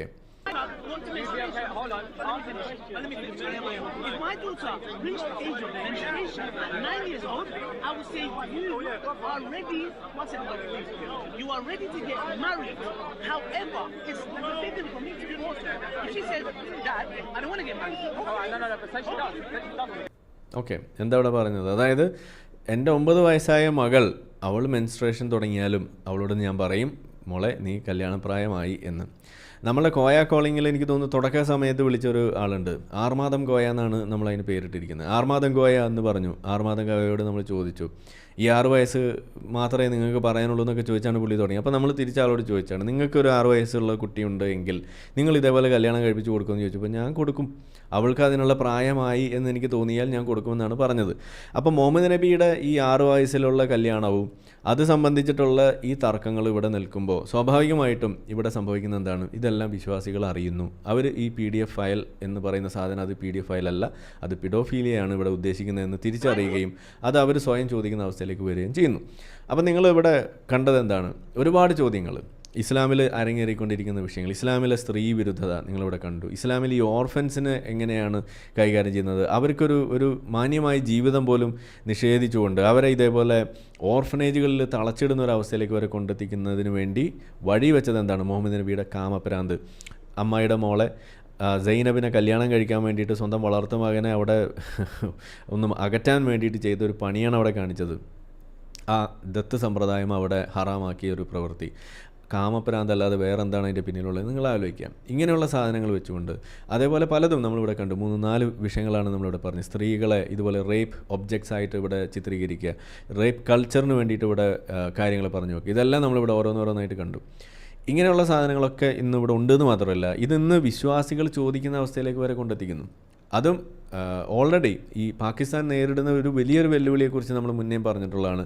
ലക്ഷക്കണക്കിന് ആളുകളാണ് ഇസ്ലാം മതം ഉപേക്ഷിക്കുന്നത് എന്ന് ലൈവ് TV പ്രോഗ്രാമിൽ വന്നു ഇരുന്ന് നിലവിളിക്കുന്ന അവിടുത്തെ മുല്ലമാരെ നമ്മളിവിടെ മുന്നേ കാണിച്ചിട്ടുള്ളതാണ്. ഞാൻ ഇനി പ്ലേ ചെയ്യുന്നത്, ആ വീഡിയോ പ്ലേ ചെയ്യുമ്പോൾ എപ്പോഴും കോപ്പിറൈറ്റാണ്, അതുകൊണ്ടാണ് ഞാൻ പ്ലേ ചെയ്യാത്തത്. അവിടെ നിങ്ങൾ കണ്ടു കാണും ഉസ്താദുമാരിരുന്ന് നിലവിളിക്കുന്നത്. ഇനി അത് കാണാത്ത ആരെങ്കിലും ഉണ്ടെങ്കിൽ നമുക്കിത് കട്ട് ചെയ്ത് ഇടുമ്പോൾ വേണമെങ്കിൽ നമുക്കത് ഇവിടെ ചേർക്കാം. Editor bro please note. Okay, അപ്പോൾ ഇതാണ് അവിടെ നമ്മൾ കണ്ടത്. അപ്പോൾ പറഞ്ഞു വന്നത്, ഈ തരത്തിലുള്ള വാദങ്ങളും ഇത്തരത്തിലുള്ള പ്രകടനങ്ങളും എന്താണ് ഉണ്ടാക്കുന്നതെന്ന് ചോദിച്ചു കഴിഞ്ഞാൽ ഇസ്ലാമിൻ്റെ ഏറ്റവും വികൃതമായ ആ രൂപം, ആ മുഖം, അത് കൂടുതൽ മുസ്ലിങ്ങളുടെ മുന്നിൽ എത്തിക്കാൻ ഇതുപോലെ വഴി ഒരുങ്ങുന്നു. ഇത് പണ്ടായിരുന്നു എന്നുണ്ടെങ്കിൽ ആ ഒരു ഗ്രൂപ്പിൻ്റെ ഇടയിൽ അല്ലെങ്കിൽ ആ CD കാശ് കൊടുത്ത് വാങ്ങിക്കുന്ന ആളുടെ മുന്നിലേക്ക് മാത്രമേ എത്തുള്ളൂമായിരുന്നു. പക്ഷേ ഇന്ന് അതല്ല. ഇന്ന് സോഷ്യൽ മീഡിയ ഉണ്ട്, ഇൻ്റർനെറ്റ് വളരെയധികം ചീപ്പായിട്ട് പല സ്ഥലങ്ങളിലും അനിയന്ത്രിതമായ രീതിയിൽ അവിടെ ഉപയോഗിക്കപ്പെടുന്നൊരവസ്ഥയിൽ ഇന്ന് ഇതെല്ലാം വളരെ വലിയ തോതിൽ ചർച്ചയാകപ്പെടുന്ന ഒരവസ്ഥയാണുള്ളത്. നമ്മളുടെ ഈ ലൈവ് നടക്കുമ്പോൾ തന്നെ അപ്പുറത്ത് നമ്മളുടെ എക്സ് മുസ്ലിം സാഹിൽ അവിടെ ഒരു വശത്ത് പൊളിച്ചടുക്കിക്കൊണ്ടിരിക്കുകയാണ്. പല പാകിസ്ഥാനി എക്സ് മുസ്ലിംസും അവിടെ പൊളിച്ചടുക്കിക്കൊണ്ടിരിക്കുകയാണ്. അതായത് ഇത് കൂടുതൽ വ്യാപകമാകാനിരിക്കുന്നേ ഉള്ളൂ. ഇതിൻ്റെ ഡാമേജ് ഇന്നോ നാളെയോ തീരാൻ പോകുന്നില്ല. ഇനി ഇവിടുന്ന് അങ്ങോട്ടുള്ള ഓരോ കാലവും, അന്ന് ജാക്കിർ നായിക്ക് പറഞ്ഞത്, നമ്മൾ കഴിഞ്ഞ സൂയിസൈഡ് ബോംബിങ്ങിന് എങ്ങനെയാണ് ജാക്കിർ നായിക്ക് സപ്പോർട്ട് ചെയ്തതെന്നുള്ളത് ഓൾമോസ്റ്റ് 10 വർഷം പഴക്കമുള്ള സാധനമാണ്. നമ്മൾ ഇന്നും എടുത്ത് കോട്ട് ചെയ്യാൻ നമുക്ക് കഴിയുന്നത് ആ CD യിൽ നിന്നും അത് നമ്മൾ റിപ്പ് ചെയ്ത് അത് ഇതേപോലെ ഓൺലൈൻ യൂട്യൂബിലേക്കൊക്കെ അപ്ലോഡ് ചെയ്ത് കഴിഞ്ഞപ്പോൾ അതിന്ന് സുലഭമായിട്ട് നമുക്ക് കിട്ടുന്ന ഒരു നിലയിലേക്ക് അത് മാറുന്നു. ഫ്രീലി അവൈലബിൾ, ഫ്രീലി ഡിസ്ട്രിബ്യൂട്ടബിൾ എന്നുള്ള രീതിയിലേക്ക് അത് മാറുന്നു. ഇതാണ് നമ്മളിവിടെ കണ്ടത്. അപ്പോൾ ഇത് കൂടുതൽ വഴിവെക്കുന്നത് എന്തിനാണ്? ഒന്ന്, ഇസ്ലാം അവിടെ തുറന്ന് കാട്ടപ്പെടുന്നു, അത് കൂടുതൽ വിശ്വാസികൾ ചോദിക്കാനുള്ള അവസരം ഉണ്ടാക്കി വെക്കുന്നു. ഒന്നത്. രണ്ട്, ഇവിടെ കണ്ട ഒരു നല്ലൊരു കമൻറ്റ് ഹഫ്സ അക്രം എന്ന ഒരു ട്വിറ്ററിലൊരു പ്രൊഫൈലാണ്. If Zakir Naik had not visited Pakistan, Zakir Naik പാകിസ്ഥാനിൽ വന്നില്ലായിരുന്നു എങ്കിൽ how would we have realized that India was right to ban both his entry and his Peace TV channel? എന്തുകൊണ്ടാണ് ഇന്ത്യ സാക്കിർ നായിക്കിൻ്റെ ആ എൻട്രിയും അതോടൊപ്പം തന്നെ ചാനലും പൂട്ടിയത് എന്ന് നമുക്ക് മനസ്സിലാകില്ലായിരുന്നു ഈ സാക്കിർ നായിക്ക് പാകിസ്ഥാനിൽ വന്നില്ലായിരുന്നുണ്ടെങ്കിൽ. ഇമാതിരി തണ്ടിത്തരവും ഇമാതിരി ഊളത്തരവും ആണല്ലേ ഇദ്ദേഹം നടത്തിക്കൊണ്ടിരുന്നത് എന്ന് ഇപ്പോഴാണ് നമുക്ക് മനസ്സിലായത്. ഇന്ത്യയോട് നമ്മൾ മാപ്പ് പറയുന്നു എന്നുള്ള ഒരു രീതിയിലേക്ക് കാര്യങ്ങൾ കൊണ്ടുപോയി. ഇത്ര നാളും ഇസ്ലാമോഫോബിയാണ് ഇന്ത്യക്ക് എന്ന് പറഞ്ഞ് നടന്നിരുന്ന ആളുകൾ ഇന്ത്യക്ക് ഇസ്ലാമോഫോബി ഇല്ല, what India did was right എന്ന് പറയുന്ന അവസ്ഥയിലേക്ക് ഇന്ന് പാകിസ്ഥാൻകാർ വരെ എത്തിയിരിക്കുന്നു. അപ്പോഴും നമ്മുടെ നാട്ടിലെ മലയാളികളായിട്ടുള്ള കോയമാർക്കും അതുകൂടെ നമ്മളുടെ ഇപ്പോഴും ഇവരെയൊക്കെ താങ്ങിക്കൊണ്ട് നടക്കുന്ന മറ്റ് കപട മതേതരവാദികൾ, ഇടത് ബോക്ക് ലിബറൽസ് എല്ലാവർക്കും ഇതൊരു ഇന്നും മനസ്സിലാകാത്തൊരു സാധനമായിട്ട് അവിടെ നിൽക്കുകയാണ്. We are always quick to label India as Islamophobic without taking the time to understand, consider India's perspective on this matter. ഇതാണ് അവിടെ പറഞ്ഞു വെക്കുന്നത്. ഇത് ഒരു കമൻറ്റ് ഞാൻ ജസ്റ്റ് എടുത്തുന്നേ ഉള്ളൂ. ഇഷ്ടം പോലെ ആളുകൾ ഇത് തന്നെയാണ് പറഞ്ഞുകൊണ്ടിരിക്കുന്നത്. പാകിസ്ഥാൻകാരായിട്ടുള്ള മുസ്ലിങ്ങളടക്കം ഇത്തരം കാര്യങ്ങളെ കാണുമ്പോൾ ഇതിനെ ക്രിറ്റിക്കലായിട്ട് കാണാൻ തയ്യാറായിട്ടുള്ള ഓരോ വ്യക്തിയും സംഘിച്ചാപ്പ ഭയക്കാതെ തന്നെ അവർക്ക് പറയാൻ പറ്റുന്നൊരു സാഹചര്യം ഉള്ളതുകൊണ്ട് അവർ കൃത്യമായിട്ട് പറയാണ് ഇന്ത്യ എന്തുകൊണ്ട് ഈ തീരുമാനമെടുത്തു എന്ന് അറിയാൻ പാകിസ്ഥാനിൽ സാക്കിർ നായിക്ക് വരേണ്ടി വന്നു. ഇപ്പോഴാണ് നമുക്ക് മനസ്സിലാവുന്നത് what India was going through എന്നുള്ളത് അവർക്കിന്ന് തിരിച്ചറിയാണ്. ഇന്ത്യയെ നമ്മൾ ഇസ്ലാമോഫോബിക് എന്ന് വിളിച്ചത് തെറ്റായിപ്പോയി എന്ന് വരെ പറഞ്ഞു വെക്കുന്ന ഘട്ടത്തിലേക്ക് കാര്യങ്ങൾ കൊണ്ടെത്തിക്കുകയാണ്. Thanks to Zakir Naik. ഈ ഒരു ഡിസിഷൻ വളരെ നന്നായി. ഇന്ത്യ എന്തുകൊണ്ടാണ് സാക്കിർ നായിക്കിന് ഇത്ര നാൾ പൂട്ടാതെ ഇട്ടിരുന്നത് എന്നും കൂടി ആണ് നമുക്കിപ്പോൾ ഇവിടെ മനസ്സിലാവുന്നത്. ഇനി മറ്റൊരു കമൻറ്റ്, ഇത് അബ്സ കോമൽ. ഇവർ പാകിസ്ഥാനിലെ ഡോൺ ന്യൂസ് അതിൻ്റെ ഭാഗമായിട്ട് പ്രവർത്തിക്കുന്ന ഒരാളും കൂടിയാണ്. എന്ന് വെച്ചാൽ അവിടുത്തെ ഒരു പത്രപ്രവർത്തകയാണ് പുള്ളിക്കാരി അബ്സ. ഓക്കെ, പറഞ്ഞു വെക്കുകയാണ്, this man Zakir Naik things 13 to 14 years old orphan girls are Khawateen, grown-ups, and he can't share the stage with them. അവരുമായിട്ട് സ്റ്റേജ് പങ്കിടാൻ കഴിയില്ല, നേരത്തെ കണ്ടു. He publicly criticizes National Airline for denying luggage fee waiver, also says that women who choose to remain unmarried instead of becoming a second wife to someone are public property. നമ്മൾ കണ്ടു, അതായത് ബാസാരി ഓരത്തേൻ. He also snubs a Pakhtun girl for asking a legit question about PDF file. Okay. Despite all this, gain some more followers and some brain dead people are defending him. ഇതൊക്കെ നമ്മൾ ഇന്ത്യയിൽ ഇരുന്ന് പറഞ്ഞുള്ള അവസ്ഥ ഒന്ന് ആലോചിച്ച് നോക്കുക. ഇതിവിടെ കോയാന്ന് വിളിച്ചിട്ട് തന്നെ ഇവിടെ വലിയ പുല്ലാപ്പാണ്. അപ്പോഴാണ് ഇവിടെ brain dead people. Okay. Clearly, we as a nation are magnet for arrogant people and women haters. Okay. State should invite reasonable people. We already have plenty of these roaming on the streets. ഇതുപോലത്തെ വാണങ്ങൾ ഇവിടെ ഇഷ്ടം പോലെ ഉണ്ട്. ഇനി ഇതുപോലെയുള്ള ആളുകൾ ഇങ്ങോട്ട് വിളിക്കേണ്ട എന്നാണ് ഈ പച്ചമലയാളത്തിൽ പറഞ്ഞാൽ റോങ് നമ്പർ ഹേ എന്ന് പറഞ്ഞിട്ടാണ് അവസാനിപ്പിക്കുന്നത്. നമുക്ക് ഇവരോടൊക്കെ ഇത് കാണുമ്പോൾ ഒരു പാകിസ്ഥാൻ ഒരു സിറ്റിസൻ്റെ ഒരു ഷൂസിൽ ഇറങ്ങി നിന്നിട്ട് നിങ്ങൾ ചിന്തിക്കുമ്പോൾ നിങ്ങളൊന്ന് ആലോചിച്ച് നോക്കൂ. ഇന്ത്യ പാകിസ്ഥാൻ ഒരേ ദിവസം പിരിഞ്ഞു പോയ രണ്ടാളുകൾ, അവരിന്ന് എത്തി നിൽക്കുന്ന ആ ഒരു പടുകുഴി എന്ന് പറഞ്ഞാൽ ഇറ്റ്സ് എ ഷിറ്റ് ഹോൾ. അവരിന്ന് ജീവിച്ചുകൊണ്ടിരിക്കുന്നത് മതം കുത്തി നിറച്ചിട്ടുള്ള ഒരു വലിയൊരു സ്ഥലം. അതിനപ്പുറത്തേക്ക് അവർക്ക് ചിന്തിക്കാനോ ജീവിക്കാനോ കഴിയാത്തൊരു ഗതികേട്. നമ്മൾ ഇന്നാൾ പറഞ്ഞൊരു വിഷയമുണ്ട്, അതായത് വലിയ തോതിൽ കോടികൾ വരാൻ കഴിയുന്ന ഒരു എണ്ണ ശേഖരം അവിടെ കണ്ടെത്തിയിട്ട് അത് പര്യവേഷണം നടത്തി അത് പുറത്തെടുത്ത് വിപണിയിലെത്തിക്കാൻ വേണ്ടിയിട്ട് ഒരു കമ്പനി പോലും തയ്യാറാവുന്നില്ല. അവരെല്ലാവരും സൈറ്റ് ചെയ്യുന്ന ഒരേ ഒരു കാരണം എന്ന് പറയുന്നത് സെക്യൂരിറ്റി റീസണാണ്. പാകിസ്ഥാനിൽ ആ എണ്ണ പര്യവേഷണത്തിന് ഉപയോഗിക്കുന്നതിനേക്കാൾ കൂടുതൽ പണം ചിലവാക്കേണ്ടി വരിക ആ പണിയെടുക്കുന്ന ആളുകൾക്ക് സെക്യൂരിറ്റി കൊടുക്കാനാണ് എന്ന് വരുന്നിടത്താണ് ഇതിൻ്റെ പ്രശ്നം. അതാണ് നമ്മളെപ്പോഴും പറയുന്നത്, ഇന്ത്യ ഒരു ഹിന്ദു രാഷ്ട്രമാകും മതരാഷ്ട്രമാകും എന്നൊക്കെ പറയുന്ന ആളുകളുടെ അവരോട് പറഞ്ഞ് നമ്മൾ മടുത്ത കാര്യമാണ്. ഒരിക്കലും അങ്ങനെ ആകില്ല. കാരണം എന്താണ്, ഇന്ത്യ എപ്പോഴും മുന്നോട്ട് വെക്കുന്നത് ഒരു ബിസിനസ് പ്രോസ്പെക്റ്റ് എപ്പോഴും കൊണ്ടു നടക്കുന്ന ഒരു രാജ്യമാണ് ഇന്ത്യ എന്ന് പറയുന്നത്. വളരെ വലിയ തോതിലുള്ള ബിസിനസ് റിലേഷൻസ് ബിൽഡപ്പ് ചെയ്യാനാണെങ്കിലും എന്തിനാണെങ്കിലും അത് നിരന്തരം ശ്രമിച്ചുകൊണ്ടിരിക്കുന്ന ഒരു കാര്യമാണ്. ഒരു ബിസിനസ് പ്രോപ്പറായിട്ട് നടക്കണമെന്നുണ്ടെങ്കിൽ അവിടെ ഏറ്റവും മിനിമം വേണ്ട എന്താണ്, ഒരു സ്റ്റേബിൾ ആയിട്ടുള്ള ഒരു ഗവൺമെൻറ് ഉണ്ടാവുക എന്നുള്ളതാണ്. അതിലേറ്റവും പ്രധാനം എന്താണ്, ആ സംഗതികൾ സ്റ്റാറ്റസ് കോ അത് മെയിൻറ്റെയിൻ ചെയ്ത് പോവുക എന്നുള്ളതും കൂടിയാണ്. അങ്ങനെ നോക്കുമ്പോൾ നമുക്കറിയാം ഇവിടെ മതരാഷ്ട്രമായി കഴിഞ്ഞാൽ എന്താ ഉണ്ടാവുക എന്നുള്ളത് നമ്മുടെ മുന്നിലുള്ളപ്പോൾ അത് ഒരിക്കൽ പോലും ഇവരുടെ ഒരു സ്വപ്നത്തിൽ ഇല്ലാത്തൊരു സാധനമാണെന്നുള്ളത് ഒരു വശത്ത്. ഇനി രണ്ടാമത്, അങ്ങനെ ഒരു മതരാഷ്ട്രം ഉണ്ടാക്കാനുള്ളൊരു വകുപ്പ് ഈ സാധനത്തിന് ഇല്ല എന്നും കൂടി നിങ്ങൾ അറിയുമ്പോഴാണ്, അങ്ങനെ ആകാമായിരുന്നു എന്നുണ്ടെങ്കിൽ എന്നോ ആക്കാമായിരുന്നു എന്നും കൂടി നിങ്ങൾ ഓർക്കുക. ഇതാണ് നമ്മൾ പറഞ്ഞു വെക്കുന്നത്, പറഞ്ഞു മടുത്ത കാര്യമാണ്. അപ്പോൾ ഇവിടെ നമ്മൾ കാണേണ്ടത് ഈ തരത്തിൽ പാകിസ്ഥാൻകാരായിട്ടുള്ള ആളുകളുടെ ആ ഒരു ഭാഗത്തു നിന്ന് നിങ്ങൾ ചിന്തിക്കുമ്പോൾ എത്ര വലിയൊരു ഹതഭാഗ്യരായിട്ടാണ് അവർ ജീവിച്ചുകൊണ്ടിരിക്കുന്നത് നിങ്ങൾ ആലോചിക്കുക. അവർ ഇന്ത്യയിലായിരുന്നുണ്ടെങ്കിൽ എത്ര മികച്ച ആളുകളെ നിങ്ങൾക്ക് അവിടെ കിട്ടുമായിരിക്കും നിങ്ങളൊന്ന് ആലോചിച്ച് നോക്കൂ. നമുക്കറിയാം ഒരു നോബൽ പ്രൈസ് വിന്നർ നമ്മളുടെ ഫിസിക്സിൽ അബ്ദുൽ സലാമിനെ മര്യാദയ്ക്കൊന്ന് ഓണർ ചെയ്യാൻ പോലും പാകിസ്ഥാൻകാർ തയ്യാറായിട്ടില്ല. കാരണം എന്താണ്, അയാൾ അഹമ്മദിയ മുസ്ലിമായിരുന്നു. അഹമ്മദിയാക്കളെ അവിടെ കാഫിറായിട്ടാണ് കാണുന്നത്. പുള്ളിയുടെ ടൂമിന് മുകളിൽ the first Muslim Nobel prize laureate എന്ന് എഴുതി വെച്ചപ്പോൾ ആ മുസ്ലിം എന്ന് എഴുതിയത് പെയിൻറ് കൊണ്ട് മായ്ച്ചു കളയുന്ന അവസ്ഥ വരെ ഇവിടെ ഉണ്ടായിട്ടുണ്ട്. ഇതാണ് ഇസ്ലാം പാകിസ്ഥാൻകാർക്ക് കൊടുക്കുന്ന ആ ഒരു സമാധാനത്തിൻ്റെ ഒരു ഏകദേശ ചിത്രം. അവിടെ ചൈനയുടെ നേതൃത്വത്തിൽ നടന്നുകൊണ്ടിരിക്കുന്ന ഒരു വലിയൊരു റോഡ് പ്രൊജക്റ്റ്, ഒരു പോർട്ട് ലിങ്കിങ് നടത്തിക്കൊണ്ടിരിക്കുന്ന ഒരു സംഗതി, ആ പരിപാടിയിൽ ഏർപ്പെട്ടുകൊണ്ടിരിക്കുന്ന ചൈനക്കാരായിട്ടുള്ള ആളുകളെ അവിടെ ഉണ്ടായിരുന്നൊരു സൂപ്പർവൈസർ പുള്ളിയുടെ അടുത്ത് വന്നൊരു പാകിസ്ഥാൻകാരൻ നിസ്കരിക്കാൻ പോട്ടെ എന്ന് ചോദിച്ചപ്പോൾ മര്യാദയ്ക്ക് ഇപ്പോൾ പണിയെടുക്കുക, നിസ്കരിക്കൊക്കെ നമുക്ക് പിന്നെ ആകാമെന്ന് പറഞ്ഞു എന്ന് പറഞ്ഞപ്പോൾ ഉടനെ അയാളുടെ മേത്ത് ബ്ലാസ്ഫമി ആരോപിച്ചിട്ട് പുള്ളിയെ തല്ലിക്കൊല്ലാൻ വേണ്ടി പോയി. ഇതാണ് അവിടെ നടന്നത്. ഉടനെ ചൈനക്കാർ ഹെലികോപ്റ്റർ ഇറക്കുന്ന ആളെ പൊക്കിയെടുത്ത് ചൈനയിൽ കൊണ്ട് ഇറക്കി. ഇതാണ് ഉണ്ടായത്. അല്ലെങ്കിൽ പുള്ളി പടമായനെ, പെട്ടെന്ന് തന്നെ സ്വർഗ്ഗത്തിലെത്തിയേനെ. ഇതാണ് ഉണ്ടാവുക. അതാണ് നേരത്തെ പറഞ്ഞത്, എത്രയും പെട്ടെന്ന് സ്വർഗ്ഗത്തിലെത്താൻ കൂടുതൽ ചാൻസ് അത് പാകിസ്ഥാനിലാണ്. ഇതാണ് അവിടെ സംഭവിക്കുന്നത്. അപ്പോൾ അതുകൊണ്ട് തന്നെ ഇന്ന് അത് വളരെ വലിയ തോതിലുള്ള ആക്രമണങ്ങളുണ്ടായി. പല തൊഴിലാളികൾ ഇതേപോലെ തല്ലിക്കൊല്ലപ്പെടുന്ന അവസ്ഥ. അതായത് ജോലി സ്ഥലത്തുണ്ടാകുന്ന ചെറിയ തർക്കങ്ങൾ പോലും ഇവർ ഈ മൊബിലൈസ് ചെയ്ത് മോബ് ലിഞ്ചിങ്ങിലേക്ക് കൊണ്ടുപോയിട്ട് ആളുകളെ പച്ചയ്ക്ക് കത്തിക്കുന്ന അവസ്ഥ വരെ ഉണ്ടാകുമ്പോൾ ഇത് കൺട്രോൾ ചെയ്യാൻ പറ്റാത്തൊരവസ്ഥയിലേക്കാണ് വന്നിരിക്കുന്നത്. ഇതാണ് സത്യത്തിൽ അവിടെ നടക്കുന്നത്. ഇനി ഇതെല്ലാം പറയുന്നത് ജാക്കിർ നായിക്ക് പറഞ്ഞ ഓരോ കാര്യം എടുത്തിട്ട് ഒരാൾ ഇസ്ലാം ഇങ്ങനെയാണല്ലേ, ഇസ്ലാം അപ്പോൾ ഒരു മോശമാണല്ലേ എന്ന് പറഞ്ഞാൽ ഉടനെ അവന് ഇസ്ലാമോഫോബിക്കായിട്ട് ചിത്രീകരിക്കുകയും ചെയ്യും. അതിന് വേണ്ടിയിട്ടുള്ള നിയമം UN റെസൊല്യൂഷൻ വരെ അവിടെ വാങ്ങിച്ചു വെച്ചിരിക്കുന്ന ഒരു അവസ്ഥയും കൂടി ഉണ്ട്. നമുക്കറിയാം മാർച്ച് 15 നടത്തിയ ഒരു സാധനമാണ്. അതായത് ഇൻ്റർനാഷണൽ ഇസ്ലാമോഫോബിയ ഡേ എന്നൊക്കെ പറഞ്ഞിട്ട് അവിടെ പോയി ഉണ്ടാക്കിയെടുത്തത് ഈ ഇമ്രാൻഖാൻ്റെ നേതൃത്വത്തിലാണ്. ഇതാണ് നമ്മൾ പറഞ്ഞത്. ഇനി അവസാനമായിട്ടൊരു കാര്യം കൂടി പറഞ്ഞത് അവസാനിപ്പിക്കുകയാണ്. ആരാണ് ജാക്കിർ നായിക്ക് നമ്മൾ അറിഞ്ഞു. ജാക്കിർ നായിക്ക് ചെയ്തത് എന്തൊക്കെയാണെന്ന് നമ്മൾ കണ്ടു. ജാക്കിർ നായിക്ക് പാകിസ്ഥാനിൽ പോയി ചെയ്തുകൊണ്ടിരിക്കുന്ന കാര്യങ്ങൾ എങ്ങനെയാണെന്ന് നമ്മൾ കണ്ടു. ആ ചെയ്ത കാര്യങ്ങൾ എങ്ങനെയാണ് ഇനി ലോകത്ത് വലിയ തോതിൽ ഇസ്ലാമിന് പരിക്കുണ്ടാക്കാൻ പോകുന്നതെന്ന് നമ്മൾ കണ്ടു. ഇതെല്ലാം മുൻകൂട്ടി പ്രവചിച്ച ഒരു ആളാണ് നമ്മളുടെ മറിയം നമാസി. ഇറാനിയൻ വനിതയാണ്. അവർ ഒരു ആൻറ്റി ഹിജാബ് ഒരു പ്രൊട്ടസ്റ്റിൻ്റെ ഒരു മുൻനിര പോരാളിയാണ്. അവർ എക്സ് മുസ്ലിമാണ്. അവർ UK council of ex Muslims എന്ന് പറയുന്ന ഒരു സംഘടന ഉണ്ടാക്കി ഈ എക്സ് മുസ്ലിം എന്ന് പറയുന്ന ഒരു കൺസെപ്റ്റ് തന്നെ മെറ്റീരിയലൈസ് ചെയ്ത ഒരു പ്രധാനപ്പെട്ട വ്യക്തിയാണ്.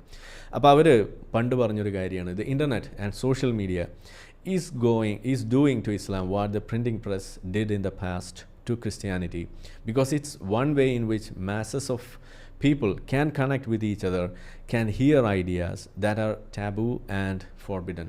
അതായത് നിങ്ങൾ ഒരിക്കലും സംസാരിക്കരുത്, ഇതൊക്കെ പറയാൻ പാടില്ലാത്ത കാര്യങ്ങളാണെന്നൊക്കെ പറഞ്ഞ് ഒതുക്കി വെച്ചിരുന്ന പല കാര്യങ്ങളും PDF ഫയൽ, അതല്ലെങ്കിൽ ഇസ്ലാമിലെ മറ്റ് നമ്മൾ കണ്ട കാര്യങ്ങൾ, ഈ സ്ത്രീകളെ കൈകാര്യം ചെയ്യുന്നത്, റേപ്പ് കൾച്ചർ, ഇതുപോലുള്ള എല്ലാ സാധനങ്ങളും ഇത് പറയാൻ പാടില്ല, ഇതൊന്നും ചോദിക്കാനേ പാടില്ല എന്ന് പറഞ്ഞിരുന്ന കാര്യം, ഇതെല്ലാം ഇന്ന് നാട്ടുകാർ അറിയുന്ന അവസ്ഥയിലേക്ക് വരും. സോഷ്യൽ മീഡിയ ആ രീതിയിലേക്കാണ് കൊണ്ടെത്തുക. ആൻഡ് അത് ഇസ്ലാമിൻ്റെ അന്ത്യമായിരിക്കും ഉണ്ടാക്കുക എന്ന് പറഞ്ഞു വെച്ചൊരു സംഗതി ഇന്ന് നമ്മൾ കാണുന്നു.